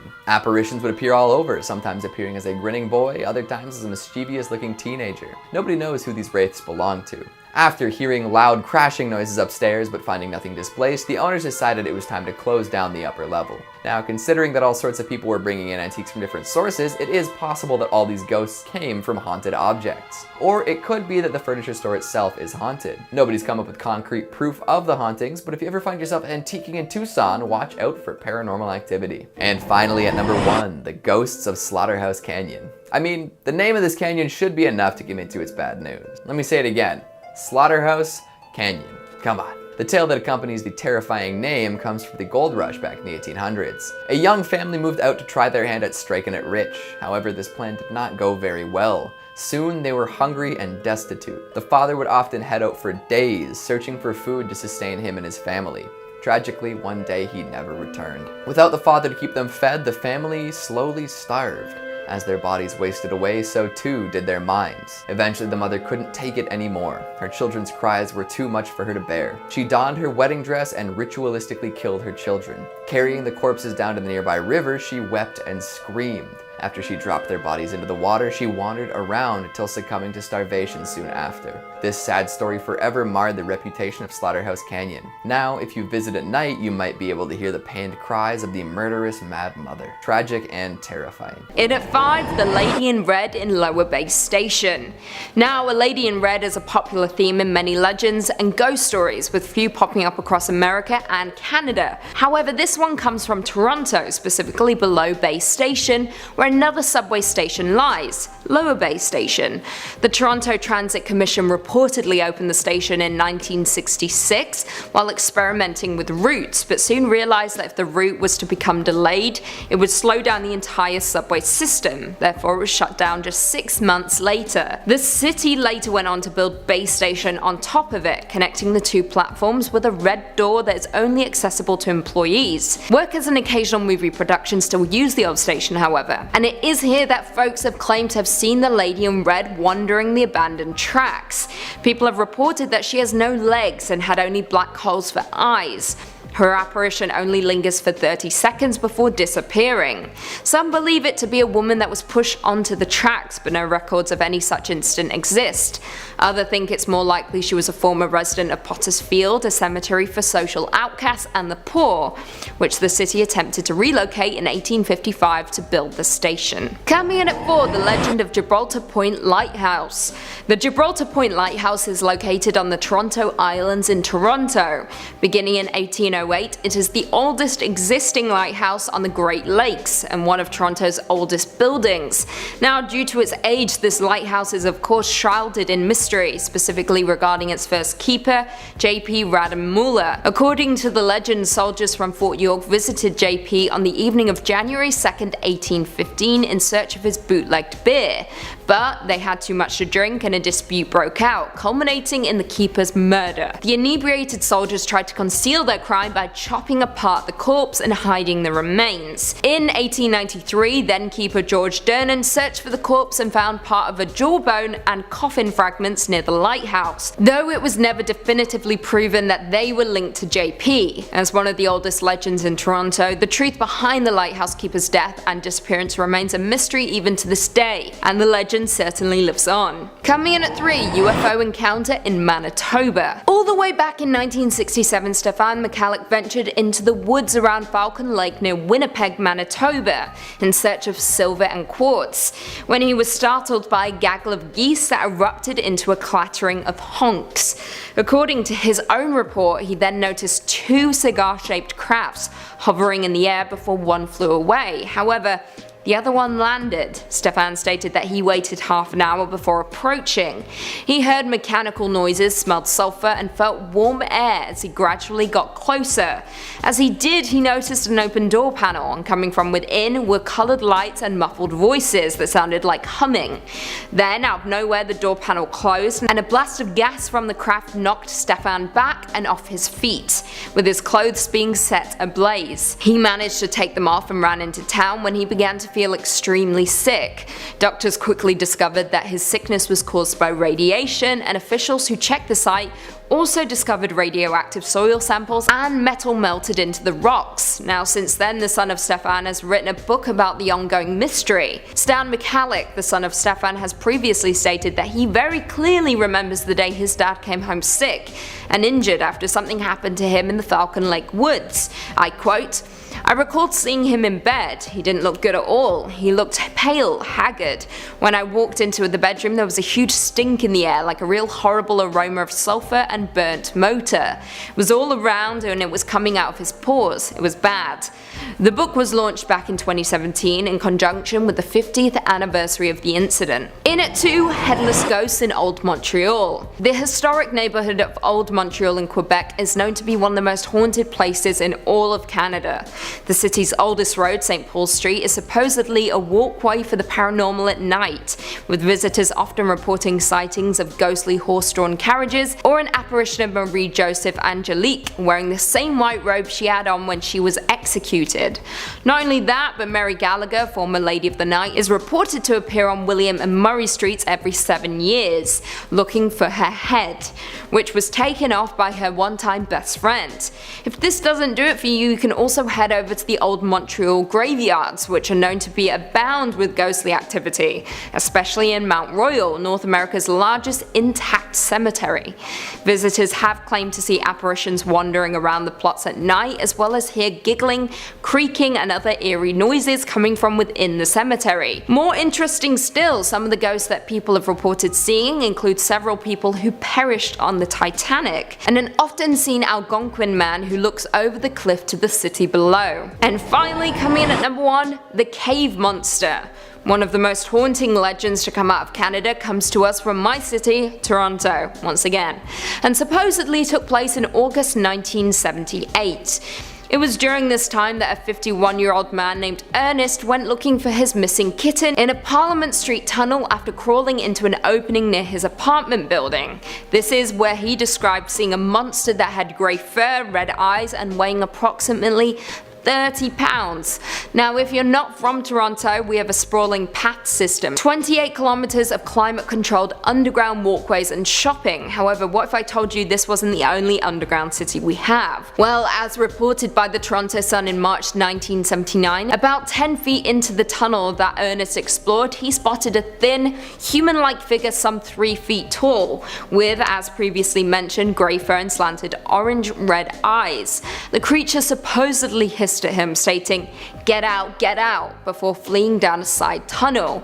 Now, it is possible that Ernest was hallucinating or even lying, although saying that, the way the article was written seems to suggest that Laurie Goldstein, the reporter, believed him. Unfortunately, we'll likely never know what actually happened. When the story broke, the entrance to the tunnel had effectively been blocked off by collapsing concrete. Goldstein no longer remembers where the opening was, making the location virtually impossible to find. However, not long ago, someone online spoke of the underground tunnel that may have brought new light to the mystery. I quote, "There is a small opening to the underground tunnels off Parliament Street in downtown Toronto. The entrance is between 2 apartment buildings and leads to the tunnels via the sewers. The underground city beneath Toronto has its centre beneath Gerrard Street and Church Street. Above this area, strange magnetic effects have been observed. It is believed that underground equipment utilising powerful magnetic fields are responsible for the bizarre equipment failures that often are the cause of these accidents." Well, now we know the tunnels are real, do you believe the monster is? You decide. In at number 5 we have Space Mountain. There are a surprising amount of urban legends surrounding this ride at Disney World, which is odd. It is just a ride after all, right? Nothing strange about it. According to legend, one rider was decapitated while on Space Mountain because he supposedly stood up while riding. What an idiot. Now, this is only a little bit true. There was a decapitation, but it was on a test dummy, not a real person. No person has ever been killed while riding Space Mountain. However, there is another dark legend that surrounds this ride. According to legend, on Space Mountain you can find Mr. One-Way. Some accounts describe Mr. One-Way as a red-haired man with a red face, with stories stating that he hangs out in the line for Space Mountain. But this differs depending on who you ask. According to video footage, Mr. One-Way will sometimes get onto the ride with other passengers, grabbing an available seat. However, it is said that he disappears right before you reach the final tunnel at the end of the ride. On top of that, there is supposedly a second ghost called Disco Debbie, who is also said to haunt Space Mountain, and according to some riders, she glows in the dark. Very freaky indeed. Coming in at number 4 we have Magnolia Creek Lake. Magnolia was once a thriving riverport town in southern Wakulla County, Florida, which was established all the way back in the 1820s and is now classified as an extinct city by the State Library and Archives of Florida. All that remains of the city is a cemetery, with the last known burial being back in 1859. Magnolia Creek Lane is a narrow road fit for one car at a time south of Montverde on the west side of Lake Apopka. According to legend, the road and surrounding lake is haunted by around 200 passengers who were killed in a train wreck. However, many have attempted to find evidence of this, but none has ever been found, yet the legend continues. Now, while the road appears to be built on an old train track, the only documented railroad runs slightly north of the location. Now, this road is supposedly where all kinds of horrible things happened back in the 1890s, and according to some locals, at the creek that runs to Lake Apopka, you can hear the loud screams in the woods. However, when you get closer, they move farther away. The screams are said to be that of the train crew that died. However, skeptics believe this is actually sound that is being reflected from another place. According to a local, Michelle, she said, I quote, "My cousin went to Montverde Academy and heard about this road that runs off 455 that used to be a railroad bed. And they say that if you go down there at night, you can hear ghostly sounds and see eerie shadows of people walking on the road. I don't know for sure about this because I never went there, so it is just what I heard." Coming in at number 3, I-4 Dead Zone. Interstate 4 is a highway in Florida that spans 132 miles, with it running from Tampa all the way to Daytona Beach. Now, the interstate is frequented daily by folks heading to work and those on their way to Disney World. Now, while it is a popular highway, it is also another nickname for it, the Dead Zone, an area where folks need to be particularly careful. This area of the highway has been the location of many accidents, electronic malfunctions, as well as supposed ghost sightings. So why exactly is this spot so dangerous and filled with so much paranormal activity? Well, this is because this quarter mile of highway was built over a gravesite, and as we know from movies, a disturbed gravesite means bad news bears. It means you're in for a nasty surprise. It means you're gonna die. Don't believe it? Well, oddly enough, on the very first day the new interstate was opened, a tractor trailer carrying frozen goods lost control and crashed directly above the disturbed graves of people who had died from yellow fever. It is believed that around 1,500 to 2,000 accidents have occurred on the highway since 1963, which is a lot. And worse still, many of those accidents resulted in death, and between a 24-month period, there were around 44 car accidents, resulting in approximately 65 people being injured. Some locals fear this area of the highway so much that they actually take a much longer route around it. On top of all of this, back in the 1950s, a young boy was said to have disturbed the graves, and the following night he was killed by a drunk driver. And to add insult to injury, the driver was never caught. Coming in at number 2, we have the Devil's Chair, also known as the Haunted Chair. This is an urban legend hailing from folklore that is attached to a class of funerary or memorial sculpture common throughout the United States during the 19th century. Now, these chairs were known as the mourning chairs for visitors to cemeteries to sit on when visiting loved ones. However, since then cemeteries have provided benches for similar purposes. Once the original purpose of these chairs fell out of fashion, superstition quickly developed in association with sitting in the chair. For example, some young people dare one another to visit the site, most often after dark or at midnight, or in some cases on Halloween. Stories state that if you sit in the chair at these specific times, something awful will happen, with people fearing that they will be punished. In Florida specifically, the Devil's Chair is located in Cassadaga, Florida, and is a graveside bench in the cemetery that borders Cassadaga as well as Lake Helen. According to legend, an unopened can of beer left on the chair will be empty by morning. Now, in some stories the can has already been opened, and in others the liquid is simply gone through the unopened top. On top of that, it is said that the devil will sometimes appear to anyone bold enough to sit in the chair itself. So if you do decide to visit the chair at night and take a seat expecting to meet the devil, just be sure to have a beer in hand ready for him, because it is said that he will be expecting one. As am I, all the time. I would like a beer. Maybe that's why I'm evil. I'm the devil. And finally, coming in at number 1, Legend of the Skunk Ape. Also known as the Swamp Cabbage Man, Swamp Ape, Stink Ape, Florida Bigfoot, and Louisiana Bigfoot, this is a creature that is said to inhabit Florida and is named for its appearance and for its unpleasant odor that is said to accompany it. The ape has supposedly been a part of Florida folklore since the settler period, which is absolutely insane. One of the first reports of the skunk ape in Florida came from the year 1818, when a report spoke of a man-sized monkey or ape raiding stores and stalking fishermen. This became particularly common in the 60s and 70s, with one sighting occurring in 1974 which spoke of a large foul-smelling hairy ape-like creature which was said to run upright on 2 legs in the neighborhood of Dade County, Florida. However, some people were skeptical, including investigator Joe Nickel, who stated that these reports may represent a black bear and that other sightings may in fact be hoaxes or misidentification of wildlife. In terms of appearance, the creature is said to resemble the Sasquatch of the Pacific Northwest. However, the skunk ape is said to be shorter in comparison, has long patches of fur on the shoulders and arm, and is often described as a mottled rusty red colour as opposed to the Sasquatch's brown and black coat. In at number 5 we have Jim Morrison. Born James Douglas Morrison, he was a singer, songwriter and poet who served as the lead vocalist of the rock band The Doors. However, Morrison developed an alcohol dependency during the 60s, with him passing away unexpectedly at the age of 27 in Paris. As no autopsy was performed, the cause of his death remains unknown. He was ultimately laid to rest in the famous Père Lachaise cemetery. Over the years, his headstones were defaced or stolen until Morrison's own father placed a rather ordinary looking one on the site with an inscription in Greek,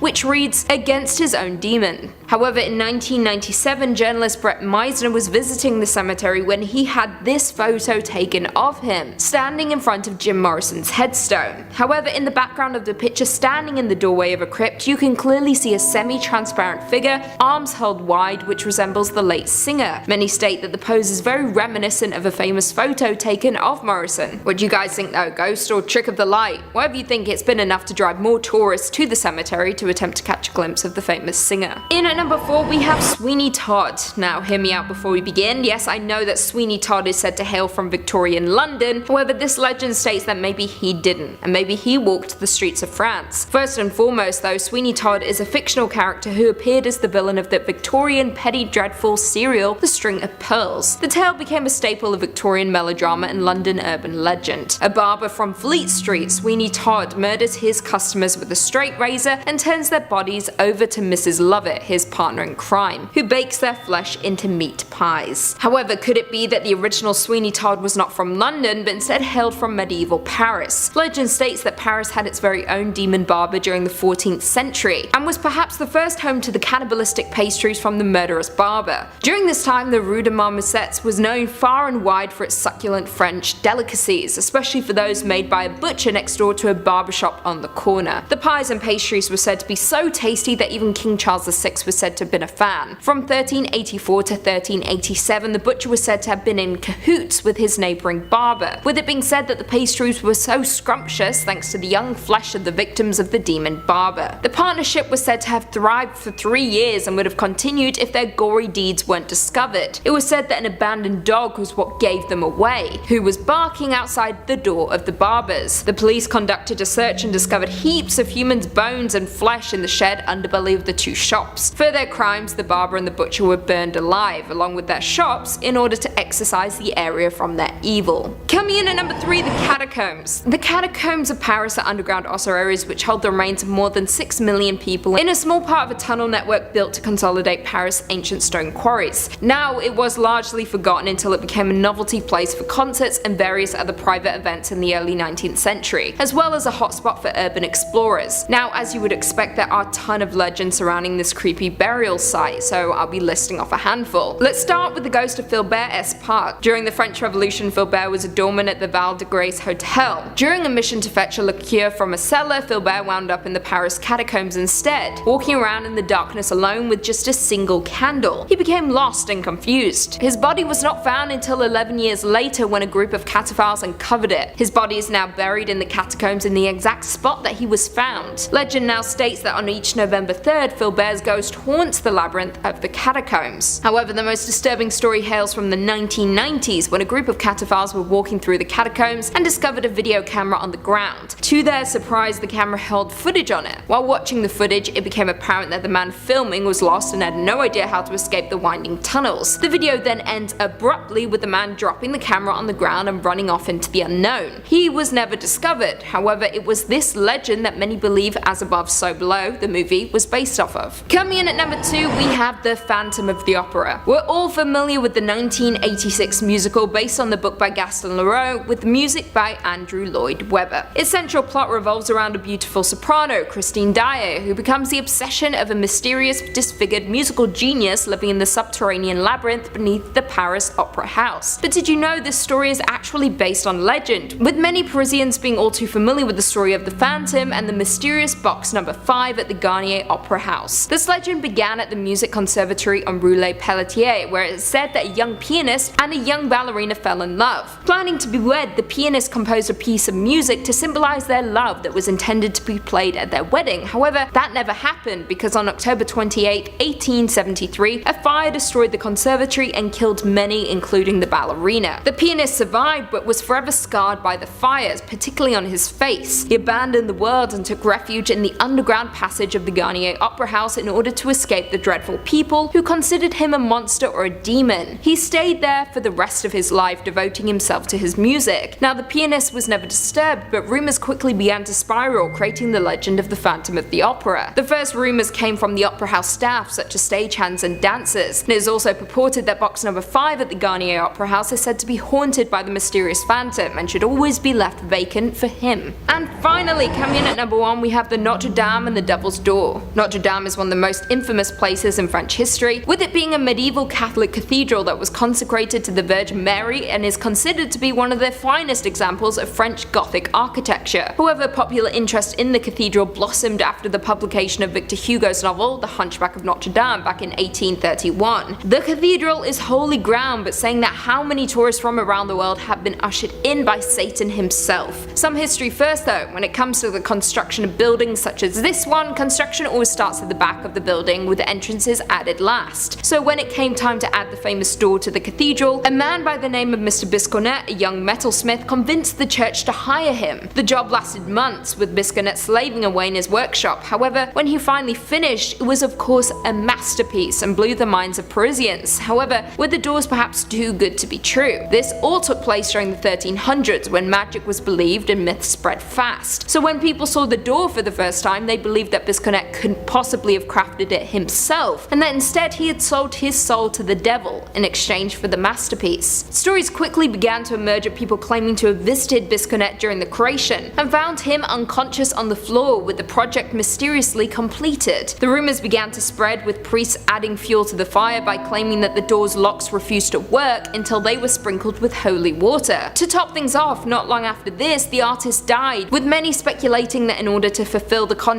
the devil had to claim Bisconet's soul. Coming in at 5, Princess Brunhild at Rostrap. This legend goes that years ago there ruled a king in Bohemia, whose castle was atop a lofted mountain, where thunder and eagles found a home. Now this king had a daughter, Princess Brunhild, whose beauty was famous far and wide.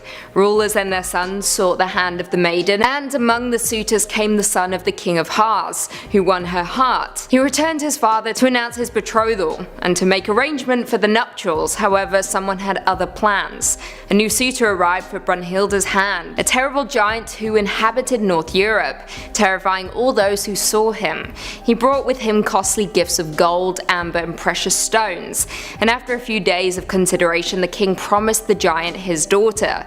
Now the giant had 2 steeds, one white as snow and the other black as night, both giant, with the earth trembling beneath them as they ran. So one day Brunhilde begged to ride with the giant. She mounted the white steed and raced to be with her true love Hars. The black steed was in quick pursuit behind her. At the very top of the treacherous Rostrap, Brunhilde reached the cliff edge. However, her brave white stallion had other ideas and jumped right across the mountain and reached the other side.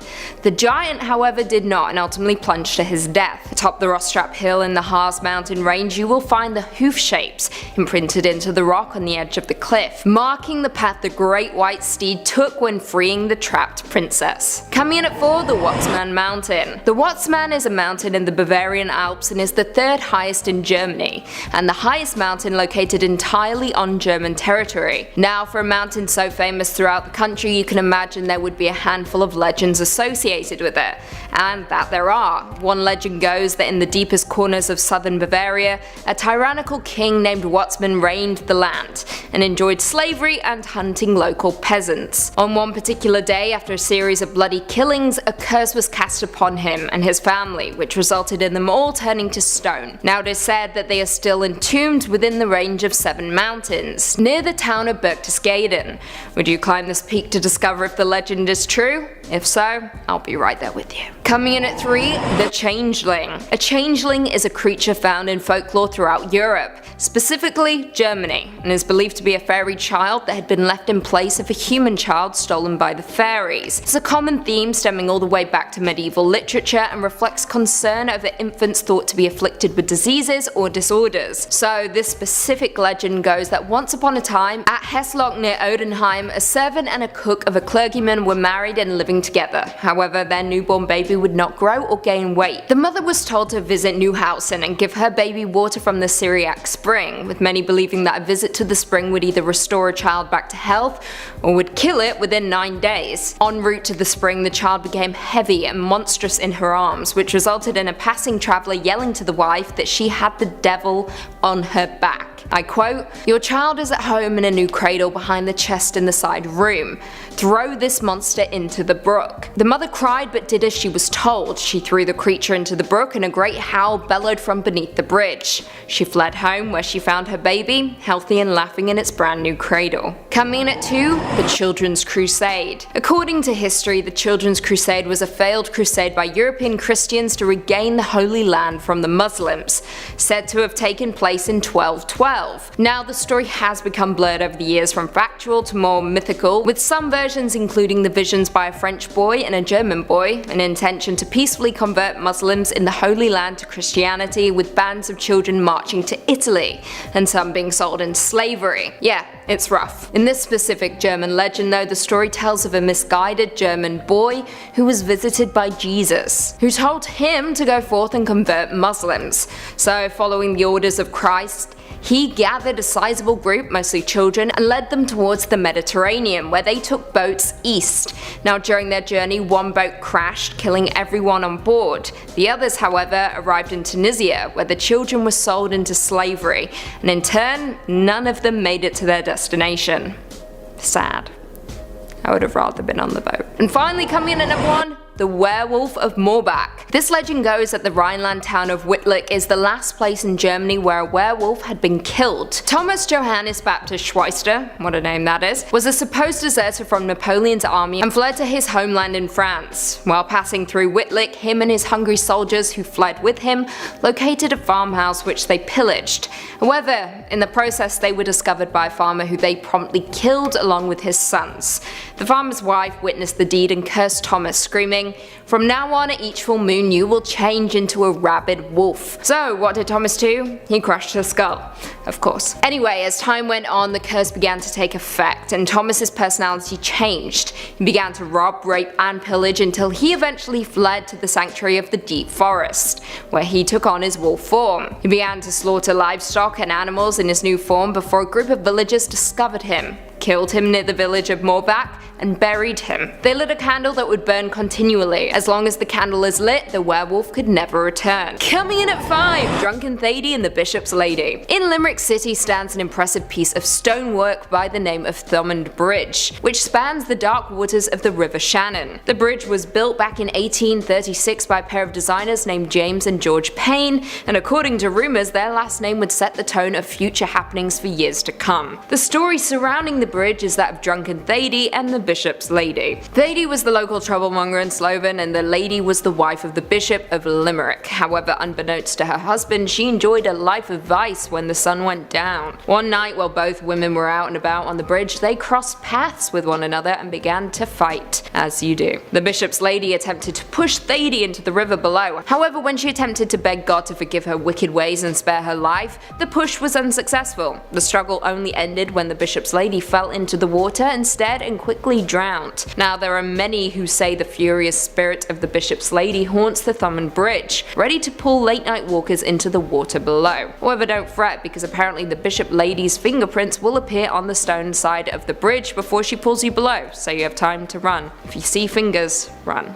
Not all fingers are good fingers. Coming in at 4, the patron of Gravediggers Pub. The Gravediggers Pub has been standing since 1833 and is named for its original owner, John Kavanagh, who fathered 25 children and has a handful of descendants still alive today. And now the pub is in Glasnevin, which is also known for its cemeteries, both Glasnevin Cemetery and Prospect Cemetery, which lies directly beside the pub, in turn giving it its nickname. Due to this, one long-standing tradition is for patrons to order a pint by shoveling a scoop of graveyard dirt against the outside wall of the pub. So, as you would expect, with the pub being so close to the cemetery, it gets a handful of guests that aren't on the same plane as us. One of the pub's most well-known customers is regarded very fondly by the living regulars. The spirit takes the form of an older gentleman in vintage tweed and has been known to appear in the corner of the bar, quietly enjoying a Guinness until he finishes his pint and vanishes from sight. The staff actually encourage those who see him to buy him a pint for the road. In my opinion, they're just trying to take your cash. Coming in at number 3, the Jervis Ghosts. Jervis Street, located in the middle of Dublin city centre, has served as the backdrop for many encounters with the unknown and the world of the dead through their eyes, proving that ghosts can be seen and felt almost anywhere, even on populated high streets. The Jervis Shopping Centre opened back in 1996 and is currently home to over 70 retailers, and surprisingly is a popular destination for many ghost hunters out there.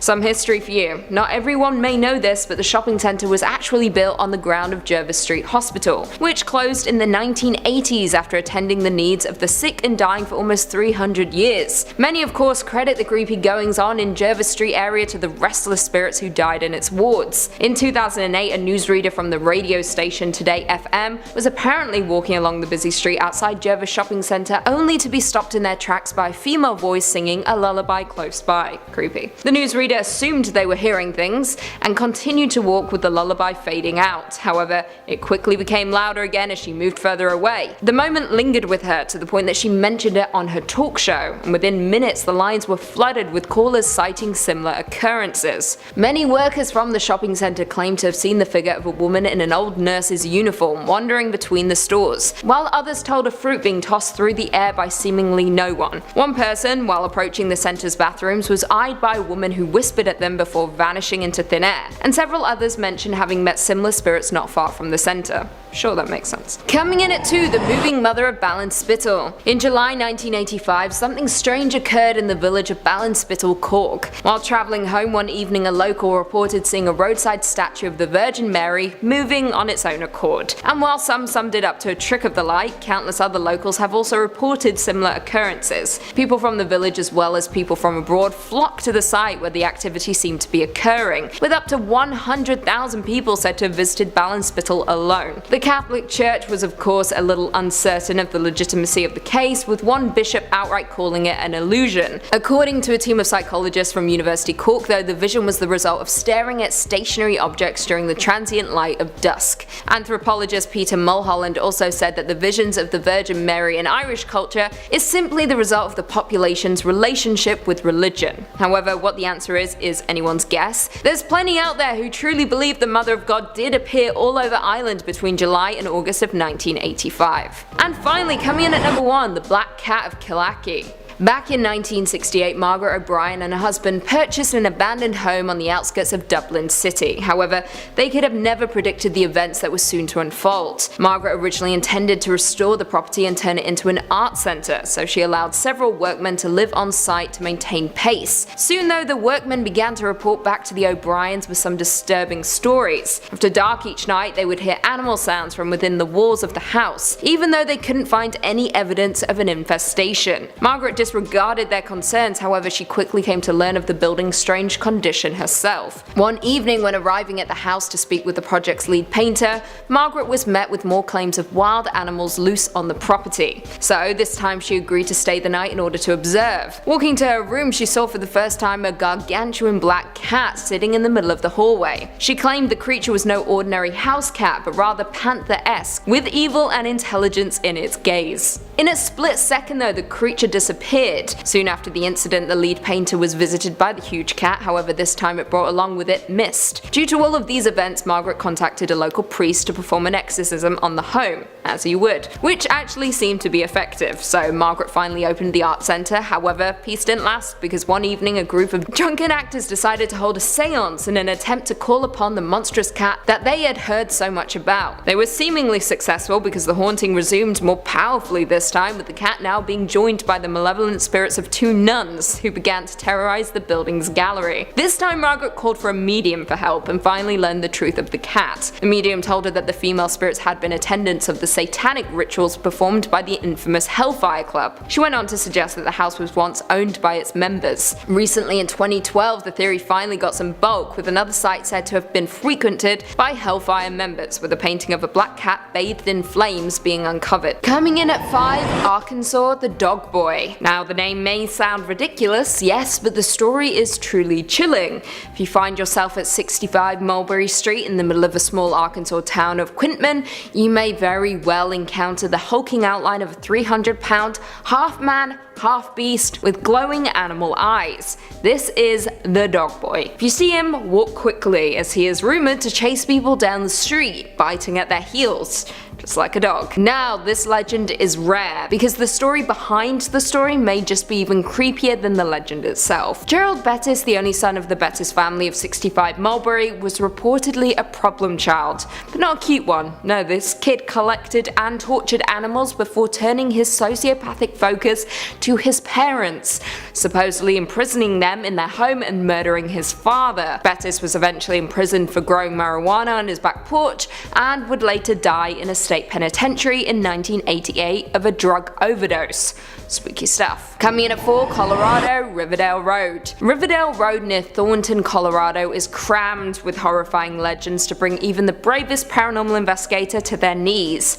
Riverdale Road is notorious for having some of the most chilling and endless ghost stories, beginning with the fact that it is literally referred to as the gates to hell. Yeah, now the gates themselves are simply made of rusty iron, yet people travel from far and wide to visit them.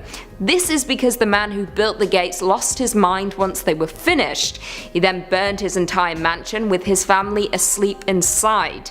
Worse still, he was never caught or put on trial. As of now, people report that a lady in white walks the road close by the gates, with many assuming she is the man's wife, wandering, searching for her murdered children or even her husband. Another ghostly story goes that there are accidents that specifically happen to joggers all the time. Once upon a time, a jogger decided to take a jog along Riverdale Road and ultimately got hit.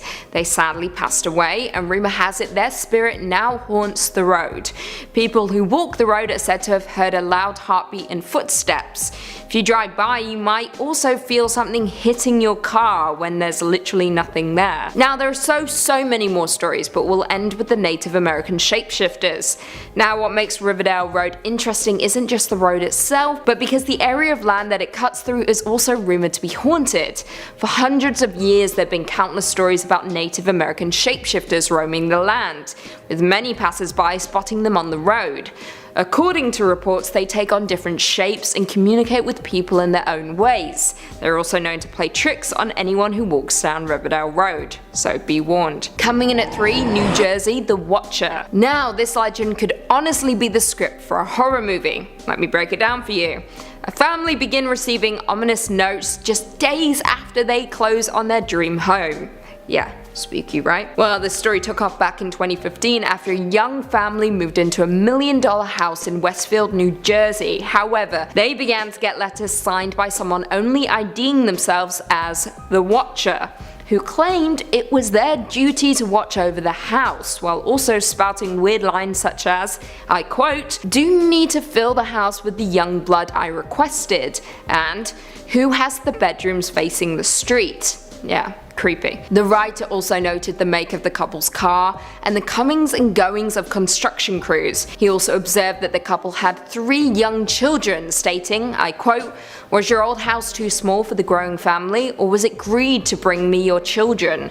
Once I know their names, I will call to them and draw them to me." Now, no one quite knows the truth behind the legend, whether it was a prank or a spooky neighbor, but what we do know is that the Watcher was never caught and still remains watching the house in Westfield, New Jersey. Coming in at number 2, California, Turnbull Canyon. Turnbull Canyon is a 4-mile loop trail located near Whittier, California, and is part of Puente Hills Preserve. It lies in the northern central part of the preserve and is an east-west canyon with relatively steep drainage. Now natives call Turnbull Canyon Hatunga, or the place of the devil, and is supposedly where the ghosts of those slain for not converting to Christianity dwell alongside witches and Satanists who reportedly use the place to sacrifice children, whose spirits now walk along the canyon. According to other reports, Turnbull Canyon also houses the ghosts of 21 children who perished in a plane crash back in 1952. However, there are no existing records of the incident, so this may be local legend. However, what we do know is real is that in the canyon lies the remains of an old insane asylum that supposedly came back to life to kill a teen in the 1960s via long dormant electrical wire. Not only that, but there are cults, alien encounters, and Gravity Hills. The list goes on and on. Basically, if something unnerves you, there is probably a story about it going down at Turnbull Canyon. Now, its origin is pretty simple. Turnbull's evil dates back centuries. However, it wasn't until the site was established as a fur trapping site in 1845 that things started to get a little odd, and very quickly word of the canyon's evil terror spread far and wide, making it one of the world's most visited places. but not for its beauty, but due to morbid curiosity. And finally coming in at number 1, Virginia, the Bunny Man Bridge. This terrifying urban legend originated from 2 incidents in Fairfax County, Virginia in 1970, but very quickly spread through the Washington DC area as well. Now, like all legends, there are many variations. Most involve a man wearing a rabbit costume who attacks people with an axe or a hatchet. Now, the legend goes that in 1904 a group of convicts were piled onto a bus to be transported from an asylum in Clifton, Virginia to a nearby prison. En route, however, one of the buses crashed and the convicts managed to escape. Thankfully though, the police were able to round up all of them, all but one. As their search went on, they began to find skinned, half-eaten bunnies in the woods and hanging from the overpass of Fairfax Bridge, now known as the Bunny Man Bridge. A year later, on Halloween night, several teens went to hang out under the bridge. Come morning, they were all found dead. Legend has it that if you hang out under the bridge on Halloween night, you will meet the same fate as the rabbits and the teenagers. Jump ahead to 1970, there were numerous police reports of people who had been threatened by a man holding an axe and wearing a white suit with bunny ears. Terrifying. A few other people also reported that the man in the suit threw an axe at them for trespassing near the bridge. To this day, there have been numerous reportings of the man with the axe, as well as the dead rabbits in the woods surrounding Fairfax Bridge, which is now known, once again, as the Bunny Man Bridge. Now, versions of the legend have varied over the years, particularly in the Bunny Man's name, motives, weapons, victims, and description, with some accounts stating that victims were mutilated and others that the Bunny Man is a ghost. However, that aside, the legend is absolutely horrifying and has prevented a lot of Virginia locals from wandering too close to the bridge. Number 5 on this list is the Falling Boy.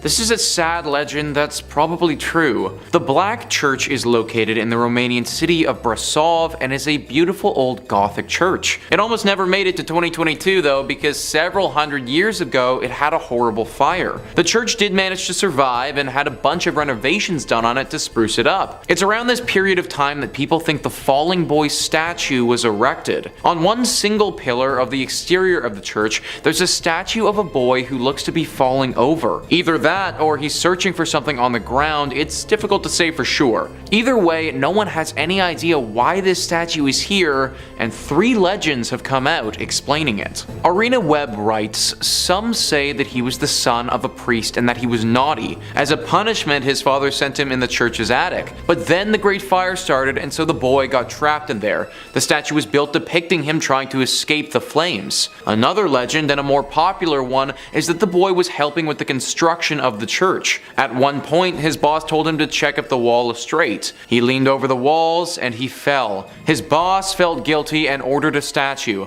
Others, though, say it was murder. They say that this boy was so good working at the construction of the church that a fellow worker got envious. He sent the boy to check the walls and he pushed him. The boy died, but the man couldn't live with the guilt, so he confessed shortly after. The other builders decided to make the statue in the boy's memory. So those are the 3 legends about the boy, and sadly all of them result in the boy's death. Now it's thought that his spirit still lingers here at this church, and if you're lucky, you may even be able to spot him. Comment down below what you guys think about this legend and which of the 3 stories you believe the most. Curious to know what you guys got. Number 4 on this list is the Pied Piper. You've most likely heard the name and probably the story of the Pied Piper before. If you haven't, then let me read off a great passage from Andre Diamond describing the tale. The Pied Piper legend originated in Hamelin, Germany during the Middle Ages. As the story goes, the town was struggling with a rat infestation problem and was desperate for relief. A mysterious man in pied clothing approached the mayor and promised he could rid the city of its problem in return for payment of 1,000 guilders. The mayor agreed, and the man played a magical pipe to lure all the city's rats to a nearby body of water where they drowned. When the piper returned for his reward, the mayor refused. As if visualizing a rat infestation was not traumatizing enough, the story then takes another sinister turn. Furious that he had been cheated, the piper soon returned to the town of Hamelin on St. John's and Paul's Day. As the grown members of the town attend church, the piper once again played his magical pipe through the streets, this time luring the town's 130 children from their homes. Depending on the version of the story, he either led them to the lake or into a cave, and none were ever seen again. Most versions agree there were a few children left behind. One was crippled and he could not keep up, one was deaf so he could not hear the music, and one was blind and could not see where the other children were going. When church let out, the survivors told the townspeople what had happened, and the rest is history. Now you're probably thinking, okay Nick, well what the hell does this have to do with Romania? Well, there's another version of this legend that says this man took the into Vaghis Cave and then after a time slowly let them out. Vaghis Cave is in Transylvania, and it's believed by the locals that this Pied Piper still lives there. They also think that this is the true version of the legend because there's a very large population of German-speaking Saxons in that area. These people are thought to be the descendants of the children who were taken so many years ago. Even to this day though, everyone still fears Vaghis Cave and still fears the Piper. Number 3 on this list is the sacrificial lakes. Most of the time when somebody enters a body of water, they're worried about becoming food to the fish that live in the said. Most of the time when someone enters a body of water, they're worried about becoming food to the fish that live in said body of water. What they usually aren't as concerned with is becoming food to the actual water itself. That's exactly what some people in Romania believe in regards to some of their bigger lakes though. Lake Vinderel, for instance, is known to some locals as a lake which will actually swallow people up. Even the most skilled swimmers who go here will drown and never be heard from again. Most of the time these bodies are never found, but there's a legend that says a piece of bloody flesh floats on top of the water at all times. Lake Vinderel is one of the most famous, but it isn't the only lake in Romania that has some dark lore around it. One lake literally swallowed up an entire town when a slope collapsed and forced the homes along with a church inside the water. People around that area often hear the ringing of church bells as they pass by the lake, thinking that the spirits of those who died in this tragedy still haunt the area. Because of all this death in these Romanian lakes, it's now believed that sacrifices must be made to keep the water at bay. Yep, that's right guys, what better way to stop people from dying in the lakes than to have people specifically die from the lakes? That's the train of thought, and it's most prevalent in the Maramureș region of Romania amongst the elderly folk who live there. They think that the only way to calm the dark spirits who clearly inhabit these waters is to occasionally offer a human sacrifice. Now I'm gonna be honest, I wasn't able to find exact details on who has been sacrificed or when, but I imagine that this has taken place at least once in Romania's history if there's an entire legend around it. I also find it kind of interesting that the Romanians don't have a particular demon or creature in mind who could be behind this. As of right now, it's just thought that there's a dangerous entity in the lake water and that sacrificing a human should relax that entity at least for a little while. Either way, if you're going to go swimming in Romania, then stay away from the lakes. Number 2 on this list is the World War II ghosts. There's a town called Okna Muirs, and in that town there's a very specific mansion with some very interesting lore surrounding it. That mansion is called the Teleki Mansion. This mansion is really interesting because it didn't actually see much fighting at all, but is currently haunted with ghosts from World War II. The ghosts of these World War II soldiers who haunt this place sadly caused their tragic fate themselves. One evening, the soldiers went into the mansion and decided to enjoy a little bit too much wine. The mansion had cellars full of nice quality bottles, and the soldiers definitely overindulged. In fact, they got so hammered that they decided to start firing off their guns in the basement before passing out. They passed out in the cellar, and it's said that from the guns that they shot off, the wine started filling up the room. They were far too gone to notice and actually drowned in said wine. Now these soldiers haunt the mansion and locals see them regularly. In fact, some blurry photos were taken back in 2011 of these ghosts in the place. Dying is obviously worst case scenario and never what anyone wants, but I guess the one thing that you can say for these guys is that they probably died at least happy. Number 1 on this list is the Nymphs of Sioclavina Cave. Deep in the mountains of Transylvania, through a long road of rivers and beautiful scenery, sits a forgotten cave called the Sioclavina Cave. This cave is full of crazy stuff from the past and has been a really important find for archaeologists studying Romanian history. Tombs, treasures, skeletal remains, and most important, potential evidence of nymphs are all found in this mysterious cavern. In case you aren't familiar with what a nymph is, then Britannica tells us that they were usually associated with fertile, growing things such as trees or with water. They were not immortal but were extremely long-lived and were on the whole kindly disposed toward men. These were women in Greek mythology who were considered divinities. It's believed that this cave may have once been the home to some of them. The treasure that's been found here, some of the inscriptions that are on the wall, the overall environment outside the cave, all of it fits the bill when it comes to a nymph. At the very least, if a nymph or a group of nymphs hadn't have lived here, then people definitely think this would have been a site of worship for them. Animal carcasses were found here as well, and it's believed that they would have been used for some sacrificial rituals to such higher beings. Now this cave is researched extensively, and locals think that it might possess some mysterious powers. Also, that the rivers that run around this area are rich with minerals and other healing properties. I suppose this urban legend isn't super scary, but honestly kinda cool. Then again, nymphs have been known to be dangerous in the past, so if there was one lurking around this cave still, you wouldn't want to get on its bad side. In at 5, La Ciguapa. This is a mythological creature that is commonly described as having human female form with brown or dark blue skin, backward facing feet, and very long, smooth hair that covers the body. According to folklore, it is a hypnotic creature that lurks in the Highland Mountains and deep forests of the island, waiting for the perfect moment to lure men into the woods and make them disappear. Classic. Some people believe that the Ciguapa bring death, and it is said you should not look them in the eye, otherwise you will be at risk of becoming permanently bewitched. They are considered to be magical beings, beautiful in appearance to some but horrendous to others. They are deceitful and hell-bent on capturing a wayward traveller. Now some legends suggest that not all are evil and do not wish to kill, though much evidence supports the benevolent claim. Law states that the only way to truly capture a Ciguapa is by tracking them at night during a full moon, with a black and white polydactylic dog. The Ciguapa also has a similar one-legged version from Colombia, called La Patasolo, who shapeshifts into a skull horse head. Lovely. In at 4, El Sombreron. El Sombreron is a famous legend told in books and film, and is also a boogeyman figure throughout Spanish culture. The figure is known by other names like Cipitio, the Goblin, and Sissimite. However, his characteristics are always the same: a short man with a black dress, a thick belt, a large black hat, and boots that make a lot of noise when he walks. He is said to ride horses and braid their tails in manes. So sweet, I think. When he cannot find a horse, he will hunt down a dog to braid instead. Now the legend goes that in the neighborhood of La Recolosi lived a woman named Susanna, the daughter of a woman who owned a store. She was known to be pretty with long hair and blue hazelnut eyes. One night when there was a full moon, she was on her balcony admiring the sky when suddenly a short man appeared wearing a big hat and holding a guitar.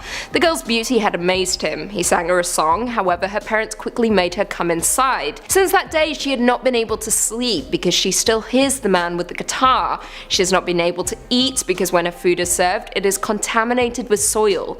Her worried parents took the young girl to a priest in order to rid her of the entity. A few days later, El Sombreron disappeared for good. In at 3, Duende. Duende is a creature from Spanish folklore that has been conceptualized as a mischievous spirit inhabiting a house, often living inside the bedroom walls of young children. They are even known to clip the toenails of unkempt children, often leading to the mistaken removal of an entire toe. Yeah. No fun at all. Now, beliefs about duendes vary from region to region, but some say that they are the souls of infants who died before they could be baptized, whereas others simply portray them as naughty spirits that hide in a person's home and wreak havoc. Duendes became so legendary in Spain that in the 16th century there was even a law that said that anyone who moved into a home only to later realize it was infested with duendes were free to abandon it. Yeah. That's intense. No matter what, most stories about the duende seem to have a special relationship to children, most likely because parents used them as a tactic to scare their kids into doing things. Otherwise the duendes were coming to kidnap them or even eat them if you don't clean your room, eat your dinner, bathe, etc. Coming in at number 2, La Llorona. La Llorona, also known as the Weeping Woman or the Crier, is one of the most famous legends not just in Spanish culture but across the world. This lore states that a woman was abandoned by her husband and was left alone to raise raise her 2 children. The woman was devastated, so she drowned the boys in a river out of grief and rage. As a result, the woman was condemned to wander for all eternity until she finds the bodies of her children, often causing death and misfortune to those near her. Now, according to the legend, in a rural village lived a young woman named Maria. She came from a poor family but was known around her village for her beauty. One day a wealthy nobleman came to the village, who stopped in his tracks when he saw Maria. He proposed to her and she immediately accepted. The two wed and had 2 sons together. However, the husband was always travelling, and when he came home he only paid attention to the children. And as time passed, Maria could tell he was falling out of love with her. She was right, because one day he returned to the village with a younger woman and bid his children farewell. Now this is when Maria drowned her 2 children in blind rage. However, once she realized what she had done, she searched the river for them, but they had already been swept away. Days later, she was found dead on the riverbed, having committed the 2 ultimate sins, murder and suicide. Her spirit now haunts the land of the living and the dead, weeping for her children, earning the name La Llorona. She kidnaps wandering children at night, mistaking them for her own, while begging the heavens for forgiveness, while drowning the children she kidnaps. Folks who have claimed to have seen her say she appears at night by rivers or lakes wearing a white or black gown with a veil, and others say that if you hear the cries of La Llorona, you are marked for death. Spooky. There was also a film, I watched it recently. It was utter trash, so hopefully the legend's creepier. Finally coming in at number 1, El Coco. The Coco, also known as the Cuco, Coca, or Cuca, is a mythical ghost monster equivalent to the boogeyman, found in Hispanophone and Lusophone countries. In Spain, Portugal, and Latin America, the legend goes that parents will often invoke the Coco, or Cuca, as a way of discouraging their children from misbehaving. They sing them lullabies or tell frightening rhymes which warn their children of El Coco. If they misbehave or don't obey, El Coco will come and get them, and then eat them. Classic. El Coco is a child eater and a kidnapper. It may devour the child immediately and leave no trace, or it may take the child away to a place of no return. However, it only does that to disobedient children. El Coco is known to lurk on rooftops, on the lookout for misbehaving children. It takes the shape of dark shadows and represents the opposite of a guardian angel, with the El Coco frequently compared to the devil. Now, one of the oldest known rhymes about the Coco originated from the 17th century and went like this, I quote, "Sleep child, sleep now, else Coco comes and will eat you." I mean, straight to the point really, I respect that. Now you could easily draw comparisons between El Coco and the boogeyman. However, unlike the boogeyman, Latino parents use Coco to drive the fear of God into their children. Now another legend has it that El Coco is Francisco Ortega. At the beginning of the 20th century, Ortega was so desperate to find a cure for his tuberculosis that he visited a curandera. He was told to drink the blood of children, so he kidnapped a 7-year-old boy named Bernardo. However, I have my doubts about this, considering the original Coco rhyme predates the Ortega legend. What do you guys think though? Coming in at 5, Arlington's Screaming Bridge. Now this Texas legend will quite honestly make your hair stand on end. Legend has it that one full night more than 50 years ago, several teens were carpooling home after their high school football game. Still riled up over the victory, driving responsibly definitely wasn't of utmost importance to the young teens. The bridge running through Arlington's River Legacy Park was just wide enough for one car at a time. You can probably guess where this is going. The teens hooting and hollering drowned out all the noise, like that of a vehicle that had no working headlights. The cars collided head-on before erupting in a fiery explosion and plunging into the waters below. Nobody survived. The bridge is now closed to vehicular traffic, with the site only accessed on foot. However, it now has a new name gifted to it by locals, Screaming Bridge, a name which was coined after the first brave souls went exploring along the bridge and experienced events that can only be explained by the supernatural. Legend has it, if you stand on the bridge and gaze into the river below, you'll see a tombstone for each of the deceased with their names, date of birth, and death. Visit at midnight on the anniversary and you'll hear 2 cars screeching towards each other before colliding. Coming in at 4, the nurse at Bexar County Hospital. If you ever find yourself in Texas, whatever you do not find yourself at the dilapidated Bexar County Hospital, because it is supposedly housing the spirit based on an American serial killer called Janine Jones. Now, the real-life killer is responsible for the deaths of up to 60 infants and children in her care as a licensed vocational nurse during the 1970s and 1980s. In 1994, she was convicted of murder and was sentenced to 99 years in prison with triple credit. Now, the legend of the nurse at Bexar County Hospital is similar treading, with legend stating that a murderous spirit used to wander the halls killing patients in order of their room number, first 201, then 202, 203, 204. It began in one ward where patients all began asking about one particular nurse. However, when the staff checked the security camera, they found the patients speaking to seemingly no one. They saw the curtains close on their own, tracheotomy tubes get pulled out by an unseen force, but then, very quickly, the patients began dying in their room number order. Like I said, many Bexar County locals believe the legend to be based off of Janine Jones, but what do you guys think? Coming in at 3, Summit Elementary School. In Amarillo, Texas, there's a haunting legend surrounding a closed and abandoned school that everyone avoids. The Summit Elementary School is one of the most haunted locations in all of Texas, and its dark history makes it a hub for ghosts and spirits alike. The school was open up until 1972 and is haunted for numerous reasons, including a janitor who killed students and stuck them in the boiler, racially motivated murders that took place in the school, and murdered prostitutes hidden in the walls. These are just a few of the legends surrounding the terrifying building. Worse still, legend has it that if you're brave enough to visit the abandoned school at night, your car may do strange things. Swings will move by themselves and you might even hear voices coming from the walls. Honestly, this school is beginning to sound like the one from Marianne, which is a French horror series you all need to watch immediately. Do it. The Queen demands it. Coming in at 2, the Candy Lady. Now, this very well might be one of the scariest urban legends I've ever read and may result in a lot of you sleeping with the light on tonight. Sorry in advance. This theory goes, I quote, "The Candy Lady allegedly lures children to their doom by leaving enticing goodies on their windowsills just before bedtime. Her plan is for the kids to wait for mum and dad to fall asleep before indulging in the sweet treats so as not to get in trouble. Afterwards, she'll grab them and feast on their sugar-laden blood until there isn't any left. Children began to go missing, yet no leads were ever found that would suggest they were kidnapped or ran away. As some of the remaining children got older, they confessed to eating candy left on their windowsills with a note from the Candy Lady, so parents started to wonder if the other children perhaps had been poisoned. The worry was soon put to rest when someone actually turned up dead. Not a child though, but a sheriff's deputy who had been investigating the disappearances. His eyes had been stabbed out with a fork and his pockets stuffed with candy. A farmer also found a child-sized set of teeth inside a candy wrapper one morning while tending to his fields. Very creepy. The legend still remains in Texas, and whenever children go missing, people are very quick to blame the Candy Lady. And finally, coming in at number 1, Black-Eyed Children.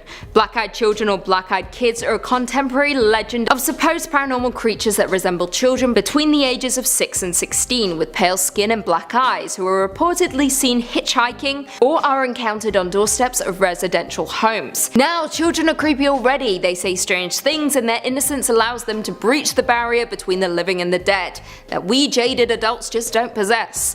However, the Black-Eyed Children legend is one for the history books and is downright terrifying. In the late 90s, a journalist named Brian Bethel was working in his town of Abilene, Texas, when he encountered something he'll never forget. He was parked outside a movie theater when 2 children knocked on his window. Brian couldn't quite understand why, but he was completely overcome with fear at the sight of them. He rolled down the window regardless, and the kids asked him for a ride back to their home so that they could get cash for the movie. His fear, however, made him hesitate, but the children were persistent. They then began to say some weird things, like, "We're not armed" or anything. Brian looked back at the kids and noticed how their eyes had turned pitch black.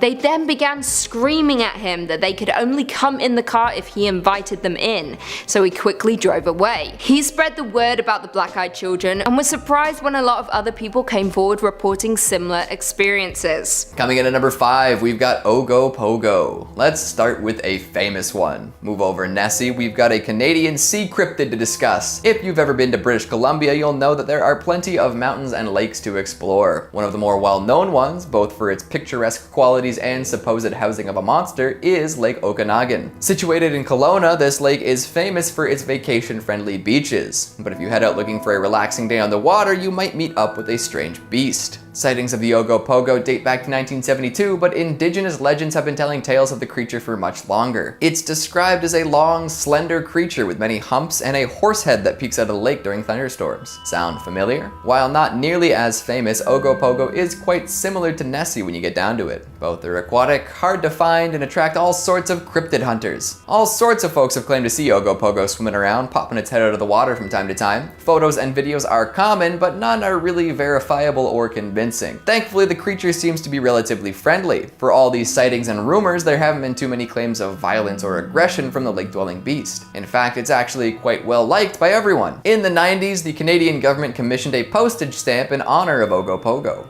Way to go. Skeptics all have their explanations for what it might actually be, with one prevalent idea claiming that it's actually a primitive whale that only comes out during calmer seasons. Regardless of whether it's real or not, what's more fun to say in the end, Nessie or Ogopogo?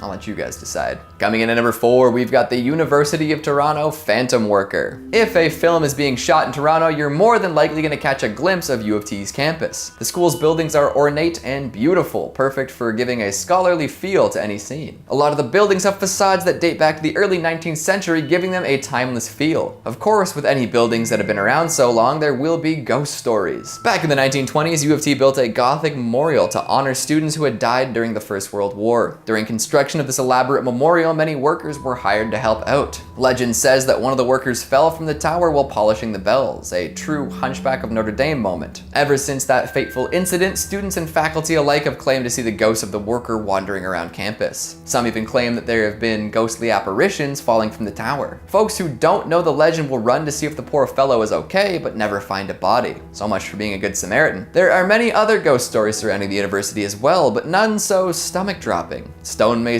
with murderous qualities, little girls lost in planetariums, and a baker who managed to trap his mistress inside a secret room. The stories are real, but are the ghosts still haunting the campus? I suppose you'll have to pay the institution a visit and find out. Just try not to get roped into paying tuition, alright? That's scarier than any ghost story.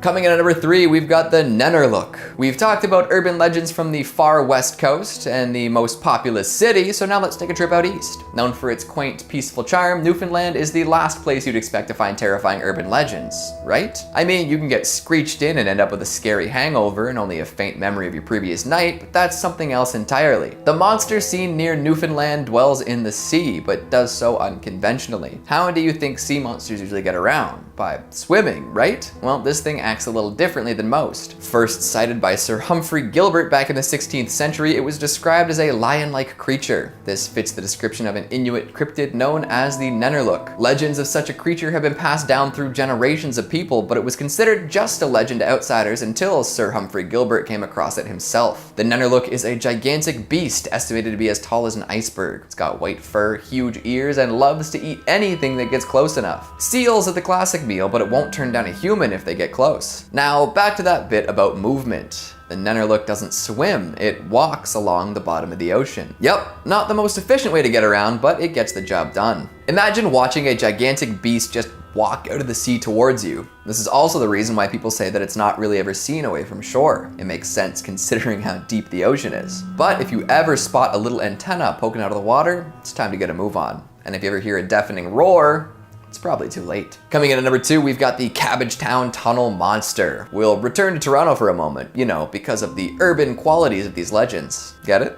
Well, every tunnel system has its fair share of legends, and the Cabbagetown Tunnel is no exception. I'm surprised nobody's gone back and tried to get footage of this strange creature. Back in the 70s, a kitten ran away from home. While searching for his lost feline, a man came across a tunnel in Cabbagetown. Thinking that the kitten might have run in here to hide, he descended down into the abyss. Scanning the darkness for any sign of the little animal, he noticed some motion off to the side. Thinking it might be what he was looking for, the man pointed his flashlight at the movement and saw something he was definitely not expecting, neither cute nor cuddly. He claims to have seen a monkey-like creature with glowing orange eyes standing at half the height of a man covered in gray fur. If that horrible sight wasn't enough, listen to this. The man froze up and kept his light trained on the monster. The monster didn't like this much and told the man in an awful, trembling voice, "Go away. Go away." And guess what the man did next? He hightailed it out of there and didn't look back. This story made its way around for a while, but nobody ever properly looked into it. That is, until a year later. The man's friend had convinced him to share his story, so he went to the Toronto Sun with the scoop. A reporter accompanied him back to the tunnel and they both scoured the inside. Looking around, they didn't find any evidence of a monster, but they did discover the remains of a cat. Some speculate that the tunnel leads to a point in the Toronto sewer system, and others have different ideas. Either way, nobody has seen the Cabbagetown sewer monster since. Would you go looking? Finally, at number 1, we've got the ghost ship of Northumberland Strait. Heading back east for a moment, let's consider the Northumberland Strait. This is a body of water that separates Prince Edward Island from Nova Scotia and New Brunswick. It's said that there is a ghost ship that sails upon the strait, more often than not totally engulfed in flame. The legend dates back over 200 years and always seems to play out the same way. Folks on land will look out to see a beautiful schooner with pure white sails. As they look on, these sails will catch fire and the whole ship starts burning. Often people will head out on rescue missions only to find that there was never a ship to begin with. Legend says that the ship will only appear before a northeast wind, predicting a storm. So where does this ghost ship come from, and why does it always come back? Well, some people believe that the ship was captained by a pirate who made a deal with the devil. The ship had been fired upon and was burning fast. He wanted his treasure hidden and protected, so he signed the pact and sealed his fate. Now he and his crew are doomed to sail forever on this perpetually burning ship.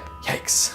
Now, skeptics will tell you that the ghost ship is simply a mirage, but if that were the case, then how do they explain the flames? Coming in at number 5, we've got water blades. While this may be a tale told around the world, it seems to have a strong presence in Italy. Sure, the name sounds cool, maybe even conjuring up some images of wicked aquatic swords, but the reality of water blades is horrific. In fact, if you really like water parks, you might want to skip this entry altogether. I don't want to just ruin them forever for you. We've all heard of razor blades and other assorted sharp objects showing up where they shouldn't. Halloween candy, playground equipment, door handles, and more. But those are all relatively controllable once you realize the present danger. Water blades, on the other hand, will rip and tear until there's nothing left. The urban legend floating around implies that some folks have been fastening razor blades to parts of water slides at popular theme parks in Italy. You can imagine what might happen if someone went slip sliding down one of these horrible traps. Maim is an understatement in cases like these. Thankfully, this urban legend seems to be staunchly set in the false category. For something that purportedly happens quite often, reports of such activity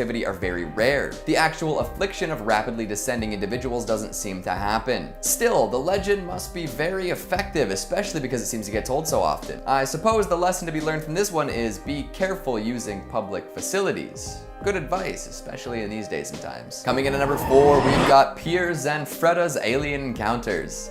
Everyone knows a friend of a friend who claims to have been abducted by aliens, and if not abducted, then maybe they saw a UFO or something.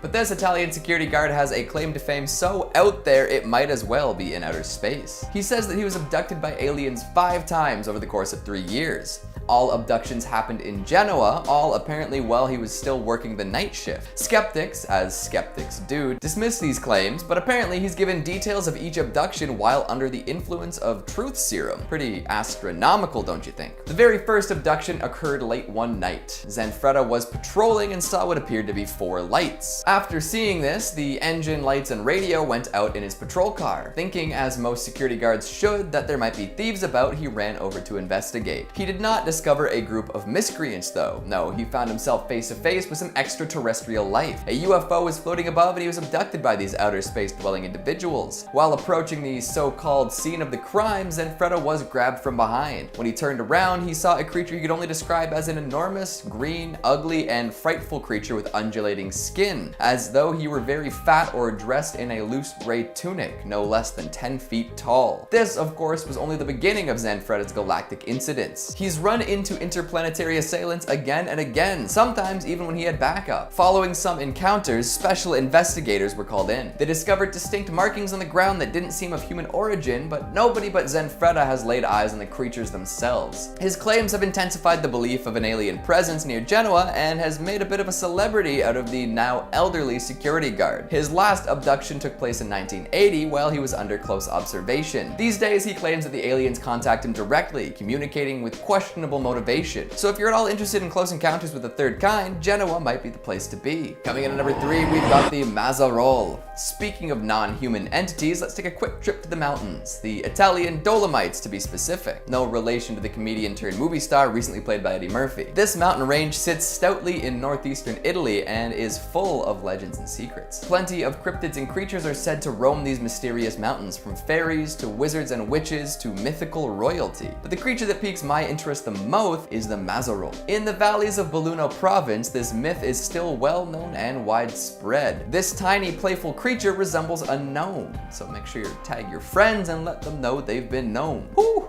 Now that I've made my requisite meme reference for the day, I can get to the actual details. This tiny, cap-wearing dude dressed in red wanders around the woods. For him to simply wander would be kind of boring though, so of course there's some darkness to this myth. He loves to find folks traveling around dusk and then lead them astray. Anyone who treads on top of his footprints is compelled by forces unknown to follow them all the way back to the no man's cave, after which they will forget everything about themselves. Many a tourist has fallen victim to the Mazzarol's mean-spirited trickery. Some legends even say that the Mazzarol will abduct the occasional individual and make them his slave. The story goes that the gnome managed to steal a young woman away from her village and put her to work. He was kind during this time and taught her many skills: cheese making, butter churning, and more. He even promised to teach her how to extract wax from whey. However, he was never able to complete this final task, as one day a hunter stumbled upon the missing girl and brought her back home. A remedy made from goat's milk brought her memory back, and the girl, overwhelmed with gratitude, taught the villagers how to make cheese and butter. To this day though, nobody has figured out how to extract wax from whey. Maybe someone will seek out the Mazzarol and find out though. Coming in at number 2, we've got the Witches of Montamatana. More mountainous mythical monsters are waiting for you. If you make your way out to Montamatana, you will find world-class hiking and some unexpected extracurriculars. That's right, you can go witch hunting. Years ago, it was said that this mountain was a popular spot for witches to perform rituals and human sacrifices. They practiced their magics upon the crags and cliffs and amassed great fortunes. Reincarnations of these witches are said to return often in search of their material wealth from past lifetimes. The reality of this wealth is often called into question, but that doesn't stop treasure seekers from braving the range. Some of these booty seekers say they've encountered violent witches willing to slit their throats, but have somehow made it out alive. Maybe other proverbial pirates didn't make it out so well. Either way, Montamatana is well known for magic, and you'd probably be best off if you just avoided making the perilous journey at night. Unless you'd like to run into some witches, and in that case, I'll reserve judgment. And finally, at number 1, we've got Poveglia Island. This tiny island about a half-mile from Venice has been shut off from the public for years. Some call it the Plague Island. Why? Well, I'll get to explaining. In the late 18th and early 19th centuries, this fortified island was used as a quarantine station. Over 160,000 infected folks were brought here to live out their last painful days away from the healthier portion of the population. Many mass graves have been discovered nearby over the years, proving how unfortunate anyone who paid Poveglia a visit really was. Napoleon stored weapons on this island as well, and when it was discovered, many small battles were waged. This, of course, added to the island's body count. Even later on, a mental hospital was built on the island. Legends say that one of the doctors in charge would treat his patients horribly, often torturing them and tossing them from the bell tower. With all these horrifying historic events taking place on the island, it's no wonder that folks think it's haunted. In fact, there's absolutely zero public access to this island. The folks in charge have deemed it too dangerous to visit. Venturing out to Poveglia is literally illegal. What could they be hiding out there? The wild... Coming in at number 5, we've got sewer alligators. Iconic. I think New York's sewer alligators might have been one of the first urban legends I was familiar with as a kid. Showed up as a gag in a show I was watching or something. But it's a myth that doesn't seem to disappear. Hell, it even has an incarnation in one of New York's most famous pieces of media, Spider-Man. The lizard, anyone? There's something about the possibility of gigantic carnivores living in the New York City sewer system that has captured the imaginations of folks everywhere. Unfortunately, it's a story that begins with irresponsible pet ownership. Back in the early 20th century, plenty of posh people were looking for exotic pets to bring home with them. Why you would want an alligator in your penthouse is beyond me, but the rich and frivolous thought this was a smashing idea. Now, we all know this is a bad call, but hindsight wasn't quite a thing yet back then. So these folks brought baby alligators home and made cooing noises at their tiny green pals. However, they don't stay tiny and cute forever, so when these alligators became problematic, it was common for their owners to ditch them in any way they could. Some chose to flush them, but it's likely that they were too big at that point to fit down the pipes. This resulted in many being tossed down into the sewers at ground level. The legend says that these gators managed to do quite well for themselves in the dank tunnels, feasting on rats, growing up, and finding other alligators to have little alligator sewer babies with. This all came to a head in 1935 when the Times ran an article headlined, "Alligator Found in Uptown Sewer." A bunch of folks had located and killed an 8-footer out near the Harlem River, giving credence to the rumors. From there, the legend was cemented into city lore. The actual probability of alligators thriving in the sewers is next to none, but the believers keep on believing. Coming in at number 4, we've got Montauk Mind Control. SCP fans might recognize that name, Montauk. It's a hamlet at the far east end of Long Island. Because of this, it can be interpreted as the end, which kind of makes sense in that context. Stranger Things fans might have their ears perked up right now too, as rumors surrounding this village at the end of the island are basis for some parts of the show. There's an old military base out there known as Camp Hero. It's been shut down for a while, but there are whispers of some sinister stuff happening way back when. All sorts of top secret classified experiments are said to have occurred from the 60s through the 80s. The kind of stuff that would never go public because it's pretty messed up. It's almost sci-fi inspired, to be honest. Being at the end of the island lent them a fair deal of privacy, which meant the folks at the base could get up to all sorts of trouble. The big one that folks talk about has to be psychic experiments. Of course, experimenting on adults is no good. They're already fully developed and likely haven't exercised their psychic abilities. It's rumored that children were kidnapped and brought in and forced to undergo psychic experiments.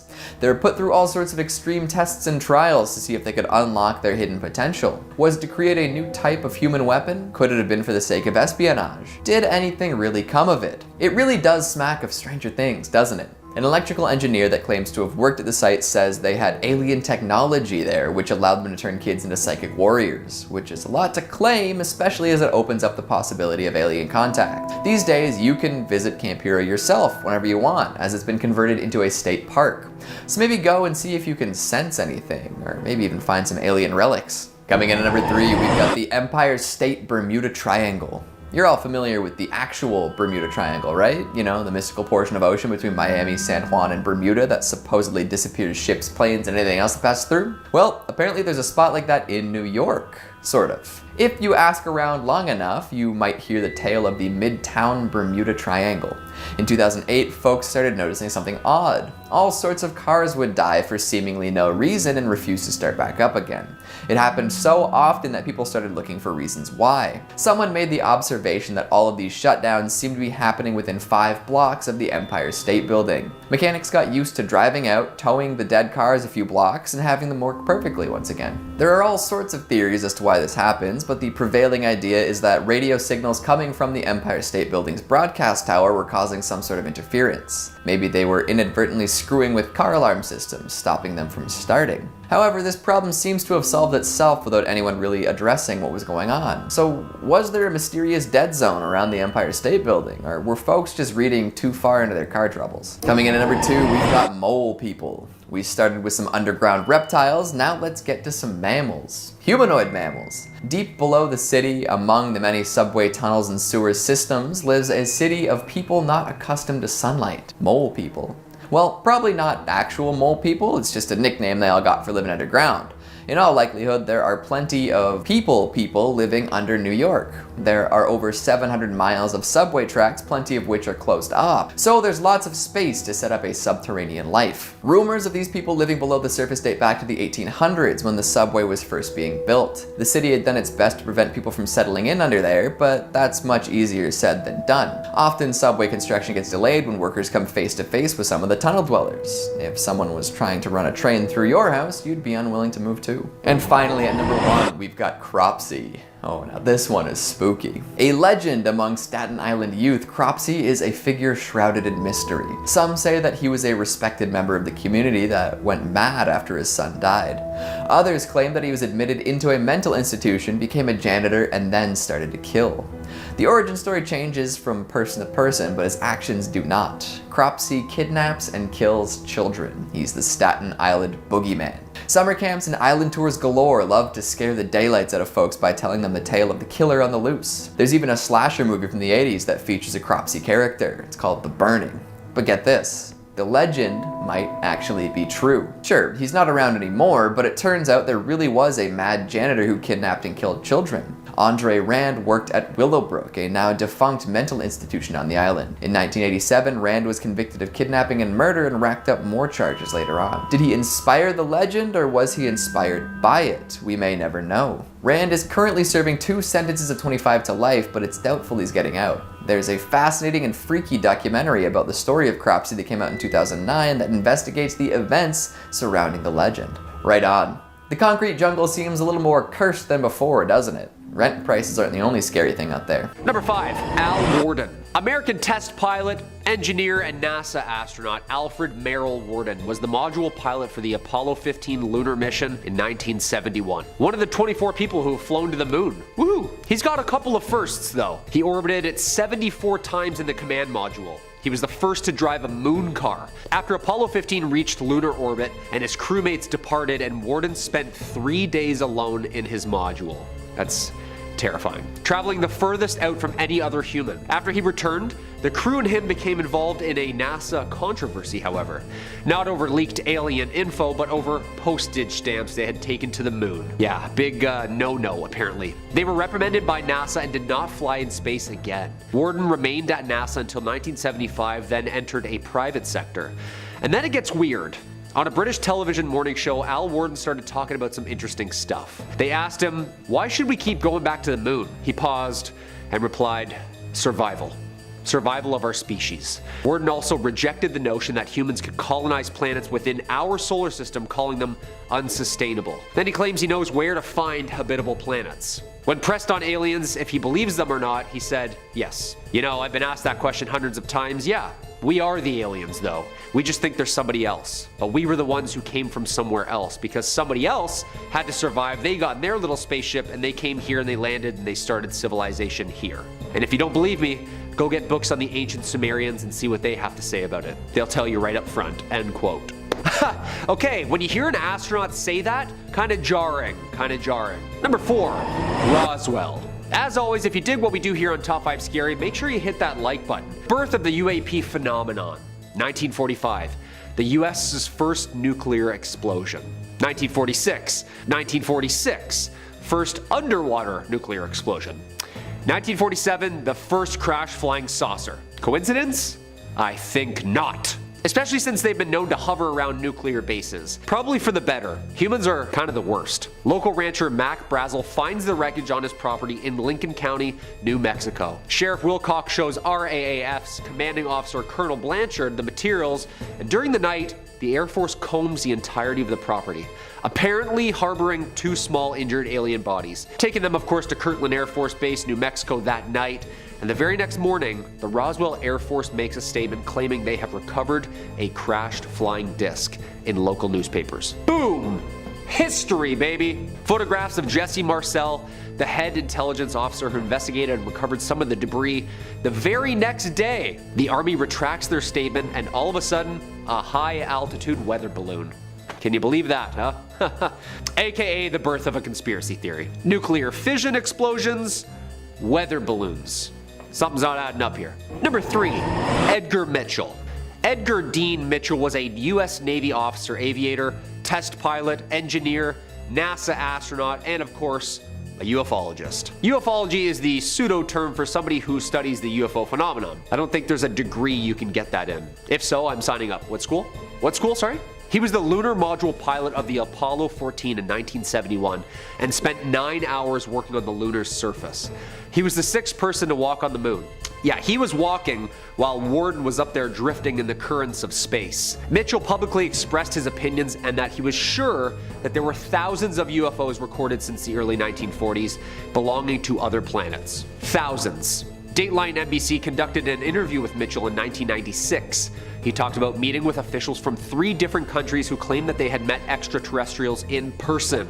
Quote, "The evidence for alien contact was very strong and classified by governments, who were covering up visitations and existence of alien bodies in places such as Roswell, New Mexico." Mitchell's book, The Way of the Explorer, discusses his journey. In 2004, he told the St. Petersburg Times that the US government was studying alien bodies and that this group had specifically stopped briefing US presidents since the 1960s. He said, quote, "We all know that UFOs are real. Now, the question is, where do they come from?"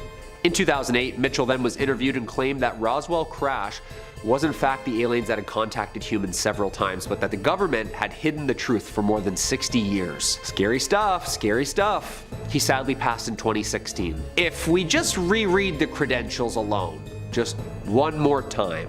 Number 2, James McDivitt. James Alton McDivitt is an American test pilot, Air Force pilot, engineer, and NASA astronaut who flew in both the Gemini and Apollo programs. After graduating first in his class with a Bachelor of Science degree in Aeronautical Engineering, he qualified as a test pilot at the Air Force. In 1962, McDivitt was selected by NASA for the Gemini 4 mission. In 1965, he saw, filmed, and photographed an object which approached the Gemini 4 as they were orbiting Earth. Over Hawaii, a craft of some sort. The UFO had a long arm sticking out of it. Here's what Major James McDivitt said. "I was flying with Ed White. He was sleeping at the time, so I don't have anybody to verify this story, but we were drifting in space when suddenly an object appeared in the window. It's a cylindrical object, white. It had a long arm that stuck out of the side. The film was sent back to NASA and reviewed by some NASA film technicians. One of them selected what he thought was what they were talking about, at least before I had the chance to review it, and it was not the picture. It was a picture of a sun reflection on the window." So what were the pictures that he was talking about? In 1975, McDivitt said, "I never made a big deal out of it. It was something I definitely couldn't identify. It looked like a beer can with a pencil sticking out of it. Yeah, I would eventually give up on that too if those were my credentials and people were like, yeah, right, James." When somebody has like 25 years of designing and flying space shuttles around, when they say, "Hey guys, I'm seeing something up here," it's not like, "Oh, James, clean those old specs, would you? Yuck, yuck." Houston, we have a problem. And number 1, Gordon Cooper. Leroy Gordon Cooper Jr., an American aerospace engineer, test pilot, US Air Force pilot, and the youngest of the 7 original astronauts in Project Mercury, the first human space program in the United States. You know the pictures. It looks like they're wearing a tinfoil suit, you know?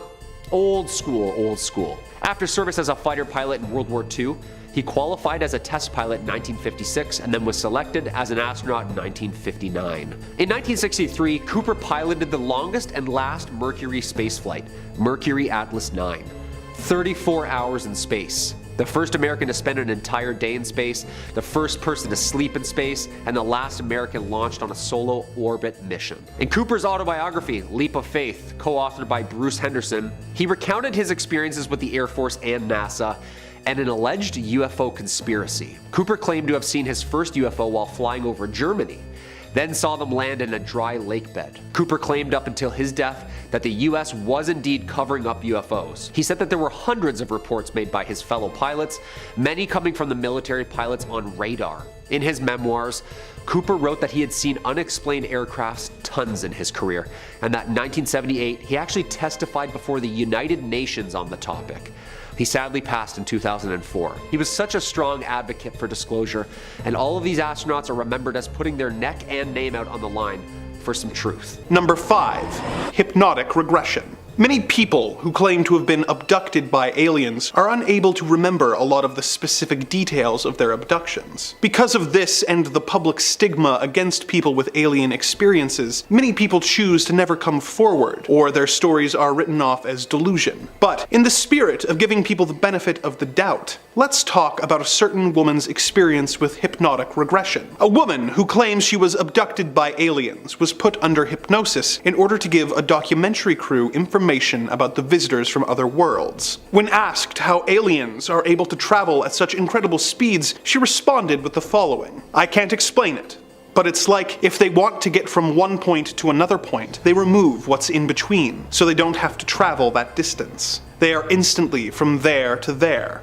When asked why aliens are studying humans, the response was, "They are very wary of humankind. Mankind is progressing technology-wise, and soon he's going to come across technology that will allow him to peel back the layers of dimensions. And they want to know all about man for their own benefit. Man's warlike, aggressive, an animal. He's in possession of technology that is more than he is. There's no balance.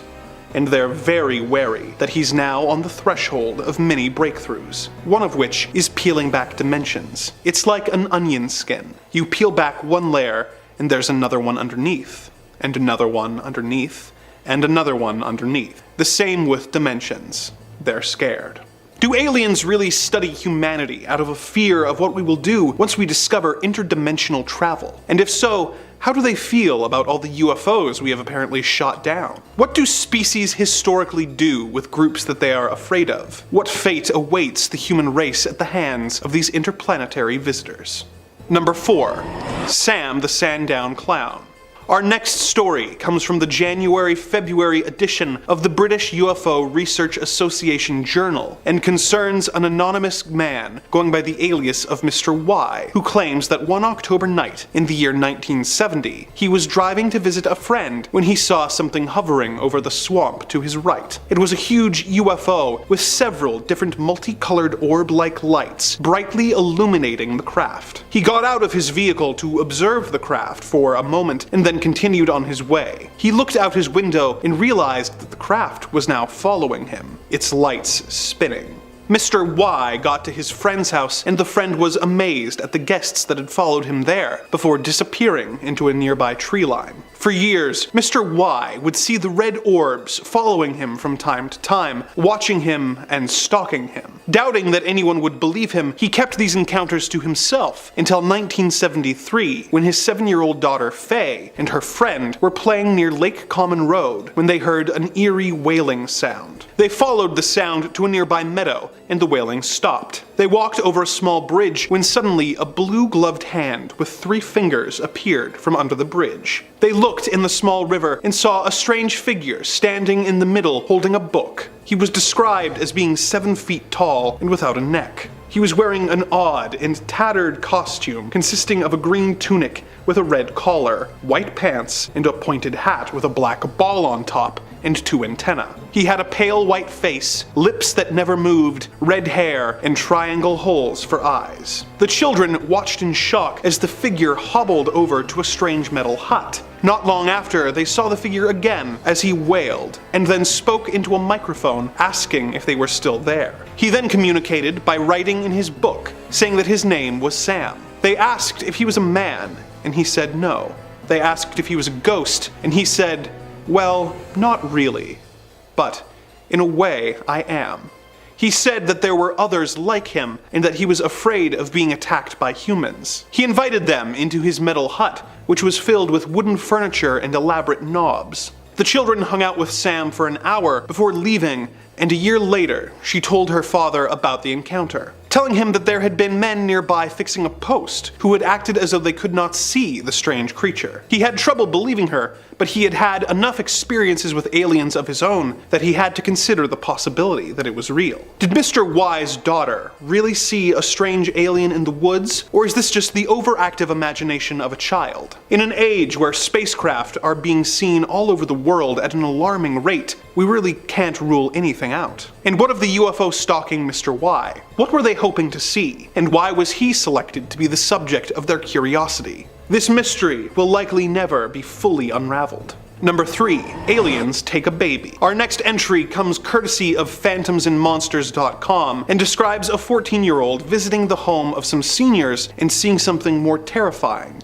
than they could possibly imagine. As they themselves told it, I witnessed an alien abduction back in 2002 when I was 14. A friend of mine wanted me to help her grandparents set up their computer. I said sure and rode my bicycle to their house. I got there and clouds appeared, so I decided to make this a pretty quick visit. I set up the computer and installed some software for them, showing them all how it works and such. They go back and sit on the couch while I get my backpack to get ready to leave, as their other granddaughter, who is about 6 years old, was sleeping in the other room. All of a sudden, a cold breeze went through the room. It was odd, as all the doors and windows were shut. The grandparents looked towards the kitchen, and what I saw made me freeze in place. There were 3 creatures standing in the kitchen. 2 of them were short, gray alien creatures, with thicker necks than usually described, with the eyes closer to the sides of their heads. They wore silver jumpsuits. In between them was a taller creature that looked like a humanoid mantis, wearing a black robe with a yellow stripe going down the middle. They walked to another room, and a minute later returned with the robed creature, carrying the granddaughter in its arms. It's looking at me, and I get the feeling it knows who I am. I don't know why I got the feeling, but I did. I was very scared. The grandparents were looking at them too, but not doing anything. I thought, screw this, and fought off all the fear I could and clumsily charged towards them. I didn't even make 3 steps before the grandfather stopped me and told me they will bring her back. The creatures didn't move and continued to look at me. I couldn't get any more words out of my throat because I didn't even know what to think at this point. All of a sudden, a light stretched around them and they vanished. An odd glow remained for a few seconds before fading. After a minute of awkward silence and the grandfather repeating, "She will be brought back," soon I decided to leave. I rode my bicycle home as fast as I could while looking back, hoping that nothing was following me. I didn't sleep that night after I got home. The next day, I told my friend what had happened, and she told me it has happened before. The grandparents and other family members have tried to stop it, but to no avail. They just accepted it with a look of defeat and moved on. The granddaughter was brought back after a few hours. Not long after I witnessed this incident, their whole family moved elsewhere. I've heard from other people who claimed to experience similar events, and I feel they are legit. Why are aliens taking babies away from their families? What are they hoping to learn? And is there some way to stop them? One can hope, but it seems unlikely. Number 2, dream or abduction. This next story is from an anonymous Reddit user who claimed to be abducted and experimented on by aliens before waking up at home with injuries related to the experiment. As he told the story, in July of 2015, back when I was 19, I lived in a house in Southport, Sacramento with 3 other friends. I woke up one night to a light coming through the ceiling of my room, and it lifted me out of my bed. Next thing I know, I'm in some kind of chair and unable to control my body, like I was drugged with something. There were guys that were not human men, but gray people with large black almond-shaped eyes doing stuff with what seemed like medical instruments and machines. I was very terrified. I was unarmed, naked, unable to move. I was so scared. One of them was touching the machine that put the tube down my throat and into my stomach. His hand got close to my face because he had to adjust something holding my head in place. I remember getting a good look at his hand and eyes. They had long fingers with pads at the tips, sort of like salamanders, and they don't have fingernails. Their skin is gray, but kind of like a powdery translucent gray. They had large heads with small necks, so small and thin it didn't make sense. Their arms and fingers were long and skinny too. I was in the chair with my head and jaw held by something so I didn't see their feet. I'd say the tallest probably stood about the height of my lowest rib, and for reference, I'm 5'10". The tube machine sucked out the food I ate earlier that day, and then was pulled out of me. I don't remember how I got there, but then I remembered being in a cage made of some kind of metal that reminded me of aluminum. In a room with curved walls. In front of me was a man who looked a lot like a human, talking to a gray person on a window that lit up a screen like a hologram. The man was tall and looked like a human, except that his skin was very white and his hair was blonde and platinum. He spoke with a gray person on the holo screen in a language I didn't understand. He wore a blue flight uniform of some kind. This man was obviously military of some sort, judging by his uniform. The gray person spoke in a language that sounded like birds chirping. Once the call was over, the holo screen turned into a different display with symbols, and the man turned and walked to me. He crouched down and spoke to me in plain English and said to me, "Everything's gonna be fine. I'm going to get you out of here and take you home." I was so happy to hear that. He opened the cage, and next thing I know, I fell on top of my bed with my back hitting the mattress first. I immediately got out of bed right after I fell. Was this a real alien abduction or simply a horrible nightmare? Typically, Usually I would think it was merely a bad dream, but the user describes extreme pain in his throat for days afterwards from the tube being forced into him. What was the source of this pain if it was simply a dream? Truly a strange encounter to contemplate. Number 1. The Alien and the Bassinet.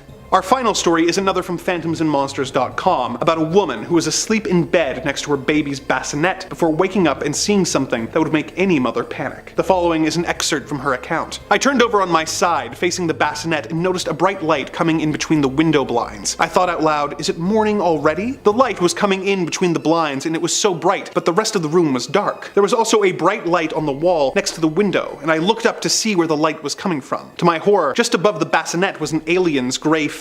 It was just the head, no upper body, legs, or arms. The head was dark in color, very round, ending in a pointed chin, and there was a small slit for a mouth. The nostrils were small, but the eyes were large and almond-shaped and very shiny black. It had some sort of glass lamp on the top of its head. The light on the wall was projected from the lamp. Then I noticed that the being was looking down at my baby daughter. Oh my god, I couldn't speak. My heart started pounding so hard that I started trembling uncontrollably. It saw me and realized I was looking at it. The being moved towards me and I started screaming and swinging my arms. I remember that I screamed out loud for it to leave. It floated from its original position above the bassinet to just above my face. I remember seeing this light blue fog build up in front of my face, and then in a dreamlike manner, I heard a cooing sound similar to mourning doves. I had the feeling that whoever was talking to me was stern and was telling me that it was for our own good. The woman then describes waking up with a sore spot on her head and the alien being gone without a trace. She insists it was not a dream and that she really saw an alien creature that she believes will one day return. For her sake, let us hope it was simply a dream. Number 5. The Roswell Autopsy. Perhaps one of the most famous pieces of lost alien footage is the infamous Roswell autopsy tape. Maybe you've heard of it. If you're a UFO enthusiast like me, no doubt it's come up before at some point. Roswell was kind of the birthplace of UFO mania, where a lot of the first conspiracy theories and a lot of the public ideas we have about aliens really stem from. If you don't know somehow, the story goes that an alien craft crash landed in Roswell, New Mexico, where it was swiftly apprehended by shadowy government agents looking to pull a curtain over the whole thing. Reverse engineered, studied, down to the pilot of the craft, recovered by FBI scientists. Almost immediately after, hushed whispers and rumors of a recorded alien autopsy set conspiracists and enthusiasts' mind ablaze in equal measures. Recorded footage of an alien body being dissected would be undeniable proof with world-shattering consequences, and would probably make for some pretty good ratings. Well, the Fox network would agree with you, because in 1995, the footage was broadcasted on Fox, presented by legendary thespian and #1 guy to trust in regards to human-alien relations, one Jonathan Frakes. The film broadcast was not the true footage of the autopsy, but rather a high-budget recreation to show for a wider public audience what had happened. The director claims he had seen the original footage from the 1947 autopsy, but couldn't release it. He claims that he spliced shots from the original footage into the faked footage to provide some clarity, but didn't tell us what was real and what wasn't. And he insists that the video wasn't faked, but rather a reconstruction for educational purposes. Now, despite only being a reenactment, the special effects of the footage are remarkable. It does look pretty believable. It was helmed by industry legend Stan Winston, the special effects warlock responsible for bringing the Predator and the aliens alike. The alien body in the footage was filled with sheep guts, chicken entrails, pig knuckles, and raspberry jam to create the illusion of an alien filled to bursting with foreign organs, and probably tasted halfway decent with a little bit of soy sauce. So was the footage ever actually real, or was it all just cooked up to sweep up viewers on a dwindling TV season? The director maintains always that what he saw was real, he just wasn't allowed to show it, and did his best to show us what happened. There's an interesting discussion to be had there, I think. Was he just showing how easy it is to fraud something, manipulate people into believing whatever they see? Who's to say if the true footage ever did come out, we would even believe it? We would probably just dismiss it the exact same way. But if you want to see way more scary footage, real or not, dismissible or provable, we have got loads and loads of that for you to enjoy. So click through, stay a while, and get scared all night long with Top 5 Scary. I'll be here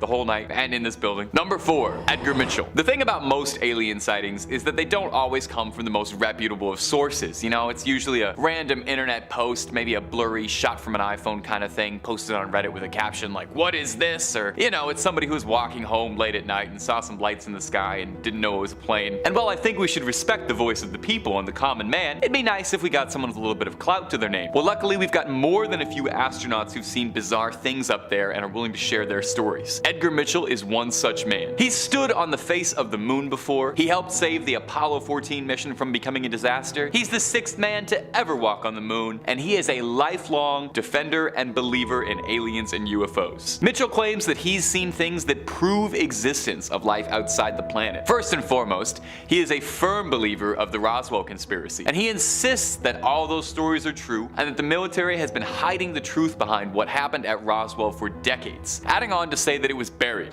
and the military propagated a covert movement to discredit everything that had happened at Roswell, to deter people from taking any news about UFOs and flying saucers seriously, dismissing it forever as tinfoil hat stuff. Mitchell claims that NASA believes the public wouldn't be able to handle the truth. Come on, we're ready. We're ready, we're all ready, we're big enough now to know the truth. It's like the tooth fairy, we're grown up, we know where the quarters are coming from, just tell us. And Edgar Mitchell's been trying to just tell us. In 2004, Edgar Mitchell told a Floridan newspaper that he knew there was a secret cabal inside the American government that took in and studied alien corpses, and that after JFK was removed from office, the group did not answer to the president and didn't include the commander-in-chief in their briefings. He was quoted saying, "They all know that UFOs are real. The question is where they are coming from." A shadowy organization existing outside the president's control with insider knowledge on aliens and trying to suppress the public. Did Mr. Mitchell just casually confirm the Men in Black are real? Now, NASA themselves obviously denied all of Mitchell's statements, but obviously they would. What government is going to throw their hands up and admit that they have been slicing up alien bodies on the side? Number 3, the first flying saucer. Now, while the Roswell, New Mexico incident was the UFO sighting that really shot alien sightings into the mainstream public consciousness and kind of defined what alien sightings look like, you know, the idea of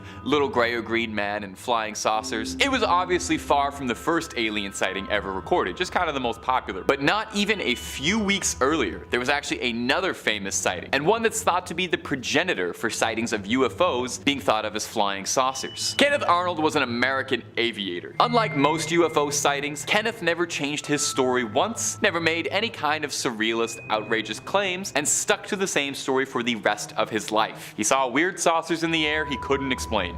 Well, let's take a listen. It was 1947, June the 24th, weeks before Roswell, which occurred in July 1947. Mr. Arnold was flying his private plane over Washington by Mount Rainier. I've never been to Washington, so you guys gotta forgive me. He was looking for a recently downed transport plane that had a $5,000 bounty the US military was offering in exchange for its finding. As he was approaching the summit, Arnold noticed that he saw 9 blinding flashes of light hovering up above. When looking in closer, they resembled ships but looked like discs. Arnold said that he saw them flying in a bizarre pattern, with each position diagonally together, reporting that it reminded him of the tail of a kite. Arnold was an aviation expert and said that the craft seemed far more advanced than anything human beings were capable of at the time, moving at unbelievable speeds. He landed at a nearby airport and told crew that he saw something bizarre he couldn't rationalize, worried that perhaps it could have been missiles being fired at Washington. Reporters interviewed him and he was pressed for several questions, but no one could corroborate or figure out just exactly what it was he had seen. Arnold was questioned by the Army as well, who took his claims remarkably seriously, as he was a fairly respected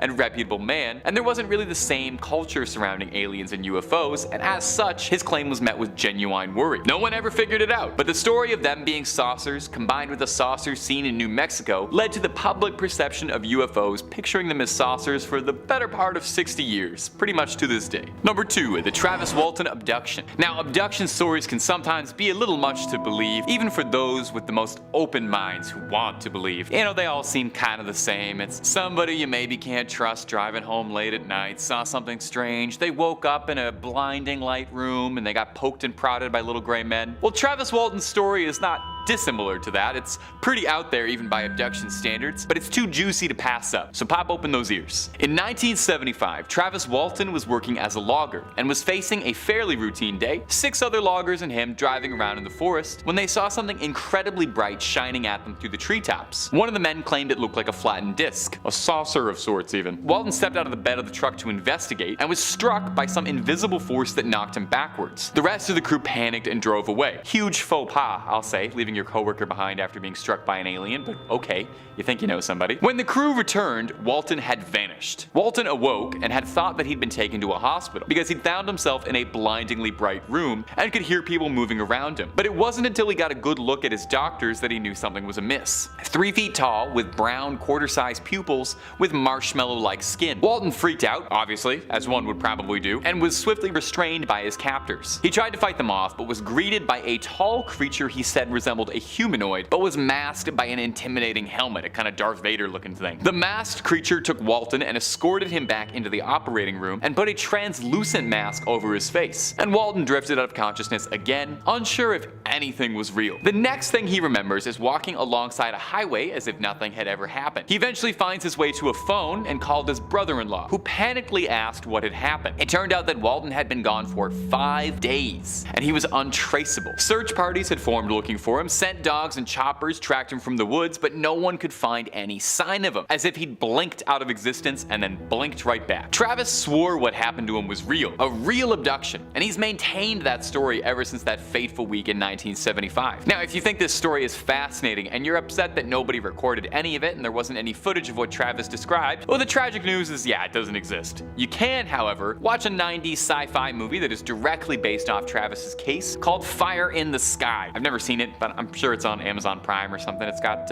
Robert Patrick from Terminator 2. He's in it. He's a good actor. Yeah, check it out. And number 1, the Rendlesham Forest Incident. The incident and conspiracy at Roswell, New Mexico is one of the most famous events in UFO culture. This incident is considered England's Roswell, the Rendlesham Forest Incident. Few other alien sightings can boast this many government witnesses, memos, and strange proof. Let's paint the scene. It was December 26, 1980. Oh, nice and festive and Christmas themed. Surrounding Rendlesham Forest in Suffolk, England was a series of Air Force bases and US Army personnel. 2 of these stationed officers were John Burroughs and Jim Peniston. On this fateful night, the 2 of them were concerned by shining bright lights that were seen flying above the base, worrying that it could perhaps have been a threat or a spy plane scouting out their location. Burroughs said that he thought the lights looked like a beacon summoning people over, and over 40 people on the base all agreed, reporting seeing the lights and sharing their concern. So the 2 men were sent over to Rendlesham Forest to investigate. In their official document, the 2 men claimed that they had seen a strange, shining, triangular object that was pulsing with colored lights. Neither of the men recognized it as an aircraft from any military across the globe. The craft had seemed far too advanced for anything of this world. Black and made out of a smooth, opaque glass. It didn't appear to have any wings or landing gear or even really any methods of propulsion or exhaust. The men describe it as covered in hieroglyphic-like symbols etched onto the hull of the vessel all over. Neither of the men could identify the glyphs as anything they'd seen before. Duh, it's alien stuff. As the craft touched down, nearby animals were being driven into a frenzy, and the airmen's equipment started malfunctioning, communications equipment cutting out. The 2 personnel could no longer call back to the base. Now, not even 2 days later, the Rendlesham UFO was spotted again. 2 days later, the same strange lights were seen hovering above the bases surrounding Rendlesham. This time, the crews came significantly more prepared, waiting and ready for the UFO to make contact. The patrol group had found depressions in the ground, and their Geiger counters started blowing up with noise. And the group had known that they'd come across where the UFO had been. And then, right on time, the patrol saw the same craft flying above overhead, disappearing into the night. Years passed, and we're still no closer to understanding just what occurred those faithful sightings. And we may never know. Starting off this list in our number 5 spot, we have Project Grudge Report 13. Okay, so I've read quite a few different UFO sighting stories and stories of alleged alien abductions, and this is fully one of the most terrifying that I have ever heard of. So basically, the story starts off in March of 1956 when Air Force Sergeant Jonathan P. Lovett was assisting Major William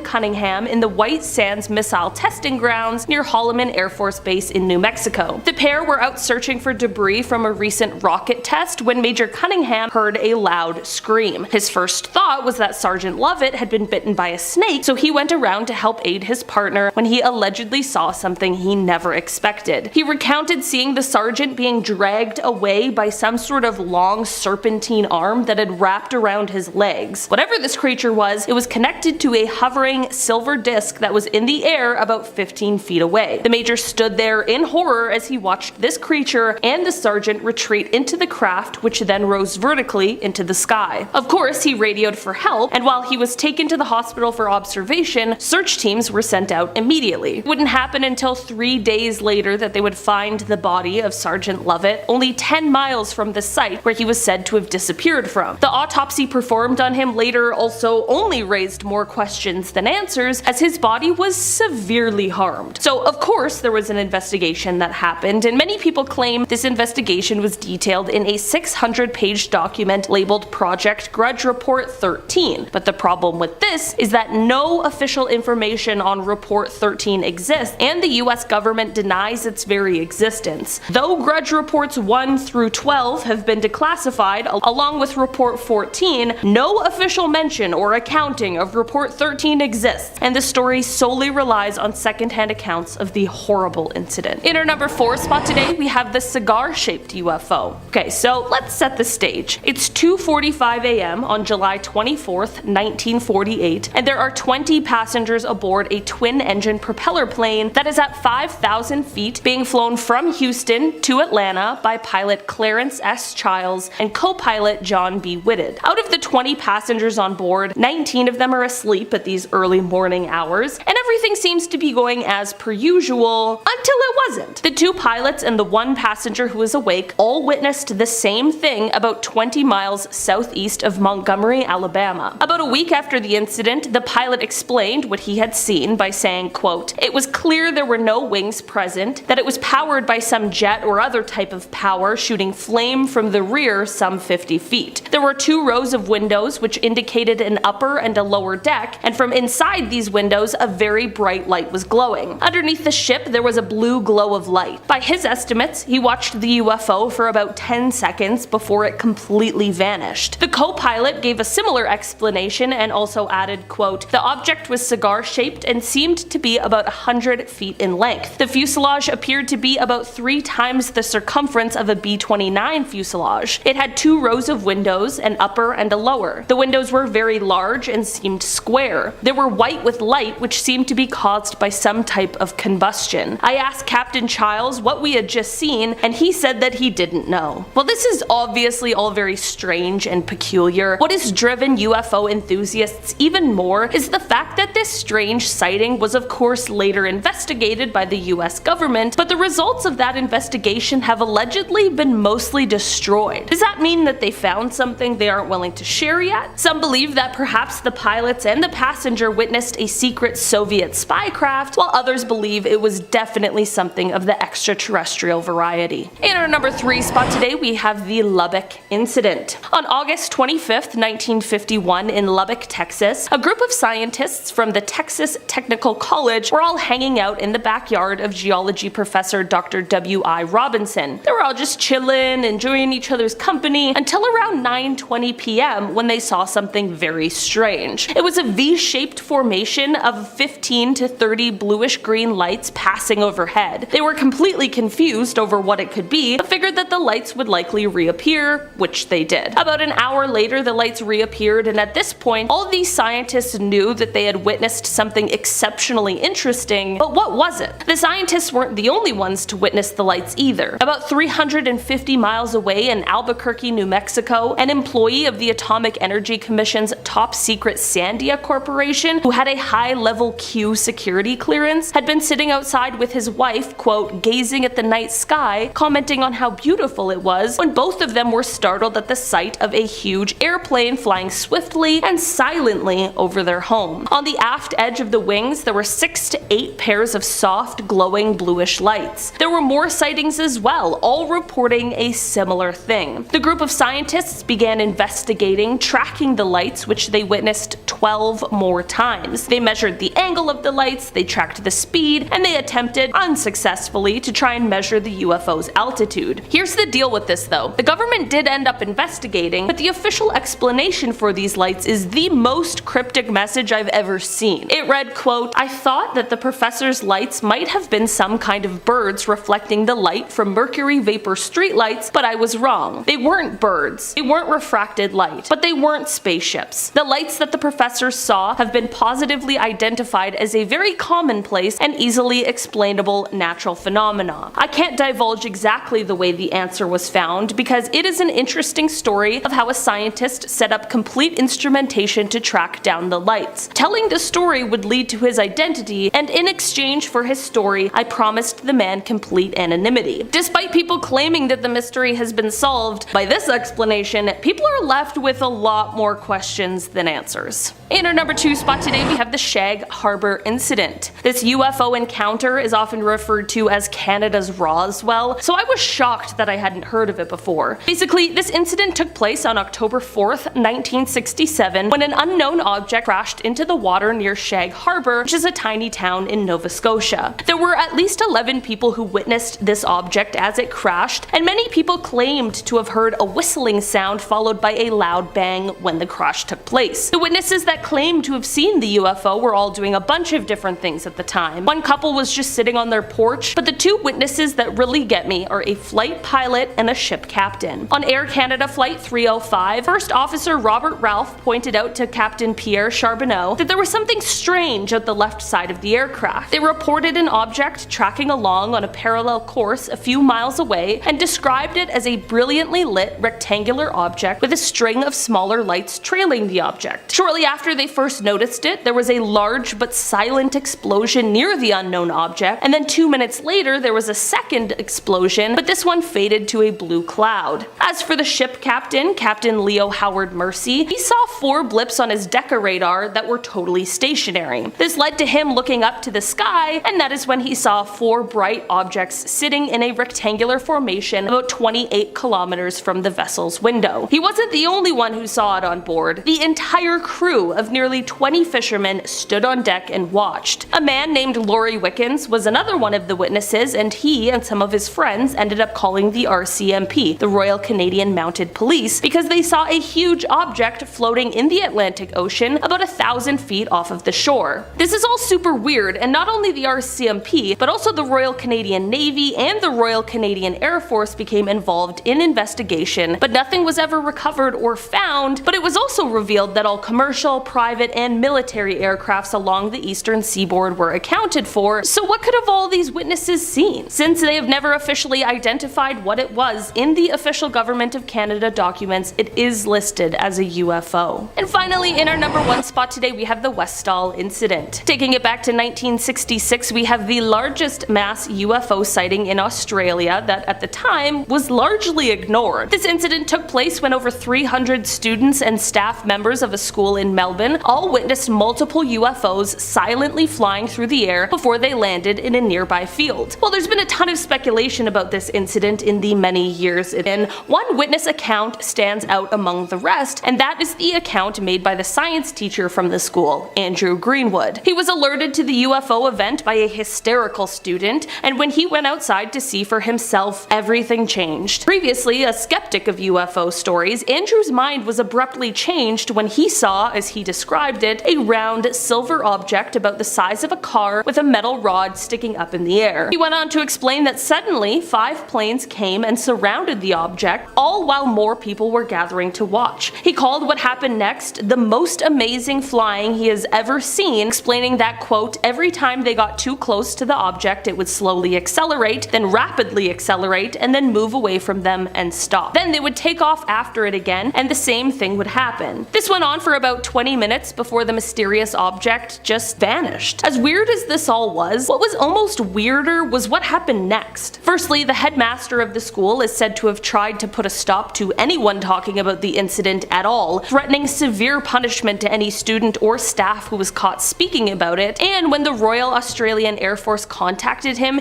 he refused to talk to them at all about it. There have also been stories of witnesses getting visits from people warning them not to speak of the incident. Andrew explained, quote, when he asked the physical education teacher to describe what she had seen herself so that he could compare it with his own observation, she just wouldn't say anything. Another witness who did talk to Andrew and described what she had seen in great detail, just 30 minutes later refused to speak to him and wouldn't say a word. Was this because of the threats from from the headmaster, or was something else going on here? This is definitely one strange UFO story that leaves behind a lot of questions. Starting at number 5 is the abduction of Frederick Valentik. It all began on the evening of October 21st, 1978. The 20-year-old Australian pilot took off from Moorabbin Airport in Melbourne, embarking on a routine flight in a single-engined Cessna 182L, a plane he's flown countless times in the past. Frederick departed for a training flight to King Island over the Bass Strait between the Australian mainland and Tasmania. However, what began as an ordinary flight soon turned into a bone-chilling encounter with the unknown. As Valentik flew over the Bass Strait, he reported to air traffic control that an unidentified aircraft was following him. He fearfully described the object as having 4 bright lights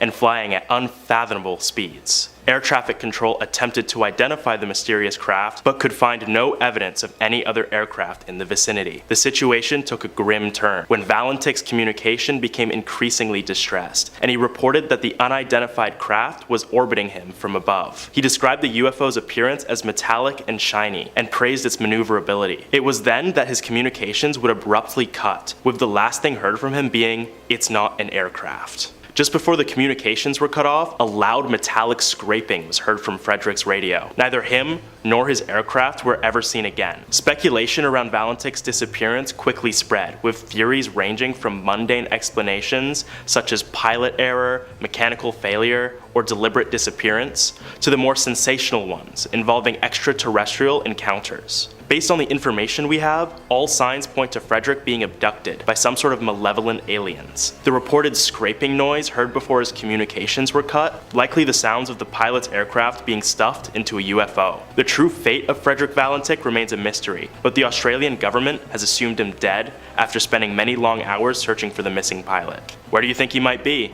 Let us know in the comments. Moving on, we have number 4, Travis Walton. One fateful night, November 5th, 1975. The Apache Sitgreaves National Forest in Arizona, USA. Travis Walton, a 22-year-old logger, and his crew were returning home after a long day of hard work when they noticed some sort of metallic, glowing disc in the sky. Curious to see what it was, Walton and crew drove closer to the flying object. Once they got close enough to investigate, the forestry worker left the car to get a closer look and approached the hovering craft. Witness accounts vary on exactly what transpired, but the consistent chilling detail was that a bright blue-green beam of light suddenly emanated from the UFO, striking Travis and sending him flying several feet backwards, knocking him unconscious. Seeing this, his crew immediately fled the scene, assuming the blast of light killed Walton, leaving him behind. And before you go in the comments calling Walton's friends fake, don't worry. They returned a few minutes later, only to find that both Travis and the UFO had vanished. The crew was quick to report the incident to the local authorities,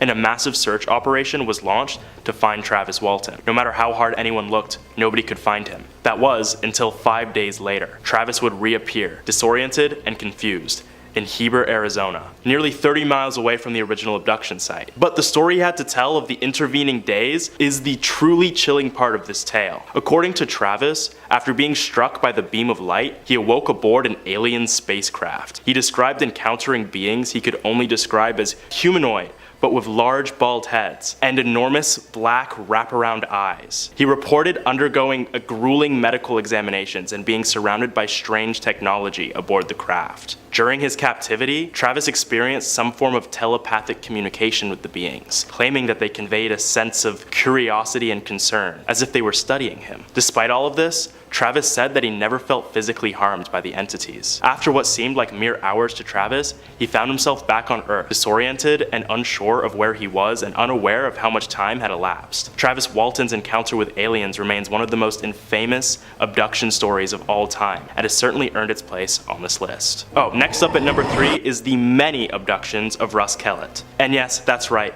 you heard many. In fact, Russ Kellett, a 58-year-old man from North Yorkshire, claims he's been abducted upwards of 60 times. And those are just the ones he remembers. The first time Kellett was abducted was when he was 16, when he was traveling home on his motorcycle until he saw a strange tunnel that he'd never seen before. Curious, he drove through the tunnel being faced with a bright light, and then the next thing he remembers is lying down on an operating table, surrounded by 15 feet tall alien men. He related their appearance to Dracula, minus the fangs. Kellett reported that the Dracula doppelgangers pushed a tube down his throat and pumped a mysterious liquid into him. He claims made him a super soldier. He recalls checkered rooms and special glass orbs used to control the navigation of spaceships, and has made several sketches of the parts of his abductions he remembers. Ever since that first abduction, Russ would battle in a multitude of intergalactic wars and conflicts, so he claims, having fought all sorts of different aliens, such as one race of aliens called the Dragos, which are tall and scaly and have dragon-like heads. After the aliens are satisfied with his work, they wipe his memory and send him back to Earth. These missions would vary in length, between lasting for days to lasting for years. However, from the perspective of us on Earth, he is only gone for hours at a time. His explanation for this was that time moves differently on the planets he's sent to fight on, where a day on one planet could be mere seconds on Earth. Skeptics were quick to dismiss Russ's accounts of his second life as an alien super soldier, but he claims he has proof. Last year, Russ was able to capture footage of what he says are several UFOs, the same ones that have been abducting him and taking him to the corners of space to fight space wars. Whether or not his outlandish story is true is for you to decide, but me personally, I'm not signing up to be drafted for any intergalactic wars. Moving on to number 2 is the most iconic abduction story of all time, the Barney and Betty Hill incident. The Barney and Betty Hill incident, which occurred on the evening of September 19, 1961, is one of the earliest and most influential cases of alien abduction in UFO history. The Hills, a married couple from New Hampshire, were driving home from a vacation in Canada. As they drove through the White Mountains of New Hampshire, Barney noticed a bright light in the sky that appeared to be following the couple everywhere they went. Out of concern, Barney pulled over to get a better look of the object through binoculars, and to their astonishment, they saw what appeared to be a disc-shaped craft with multicolored lights hovering in the sky. Unsettled, the Hills hastily re-entered their car and started driving again, with the mysterious craft still in pursuit. As they continued their journey, the Hills noticed something strange, that there were 2 hours that had passed that were completely unaccounted for. Over the following days, Barney and Betty began experiencing anxiety, bizarre dreams, and inexplicable memories of the encounter. In hopes of finding answers, the couple consulted with a local psychiatrist who used hypnosis to uncover buried memories of the event. Once under hypnosis, the Hills were able to recall the terrifying events that transpired in those lost 2 hours. They described being taken aboard the vessel and seeing these short aliens with grayish skin, large black eyes, and slits for mouths. Barney and Betty recounted being subjected to intense medical examinations, including the extraction of bodily fluids and having organs observed. They would go on to detail their feelings of fear and helplessness during the encounter too, saying that they felt like they were going to die. A great reminder of why we use anesthesia before performing surgeries, guys. After the media picked up their story, the Hills' lives changed dramatically. They faced both support and skepticism from the public, and their story ignited a broader fascination with UFOs and extraterrestrial life worldwide. Despite the enduring controversy surrounding their account, the Hills remained steadfast in their belief that they had indeed encountered beings from another world. Until their passing, they maintained their version of events, and their story has become a touchstone for anyone interested in investigating UFO abductions. What do you guys think? The story is just a hoax, or has it got some credibility? Comment below your thoughts and let me know. Finishing off at number 1 is the Berkshire County incident on the night of September 1st, 1969 in Berkshire County, Massachusetts. Multiple witnesses reported a series of UFO sightings and encounters. Residents all over the town recount seeing a UFO flying above and around Berkshire County, with statements remaining consistent with one another, making this one of the most plausible UFO abduction stories of all time. The most significant incident relating to this UFO involved 2 separate families who claimed to have experienced a close encounter with the unidentified craft. According to the witnesses' accounts, around 9 p.m., Tom Reed, a 9-year-old boy, was driving through the woods with his mother, grandmother, and younger brother. Suddenly, they would see a bright object descending from the sky. In response, Tom's mother stopped the car and they watched the object, which was about 40 feet in diameter, hover above the ground. Then, the next thing the family remembered was being in a different location entirely. They claimed that they were now about a mile down the road and the UFO was gone. The family would go on to report that in the following years, they experienced recurring nightmares and strange encounters, suggesting possible ongoing contact with the extraterrestrial entities. Other families in the town reported similar occurrences and UFO sightings around the same time. Over the years, the incident gained attention and underwent various investigations by UFO researchers and enthusiasts. Many try to explain the strange event as natural phenomena or mass misidentification, but the fact that so many people reported the same thing, it's hard not to believe them. This is the first time an entire town has been affected by alien intervention at the same time, and remains the most frightening cases of abduction due to its sheer scale alone.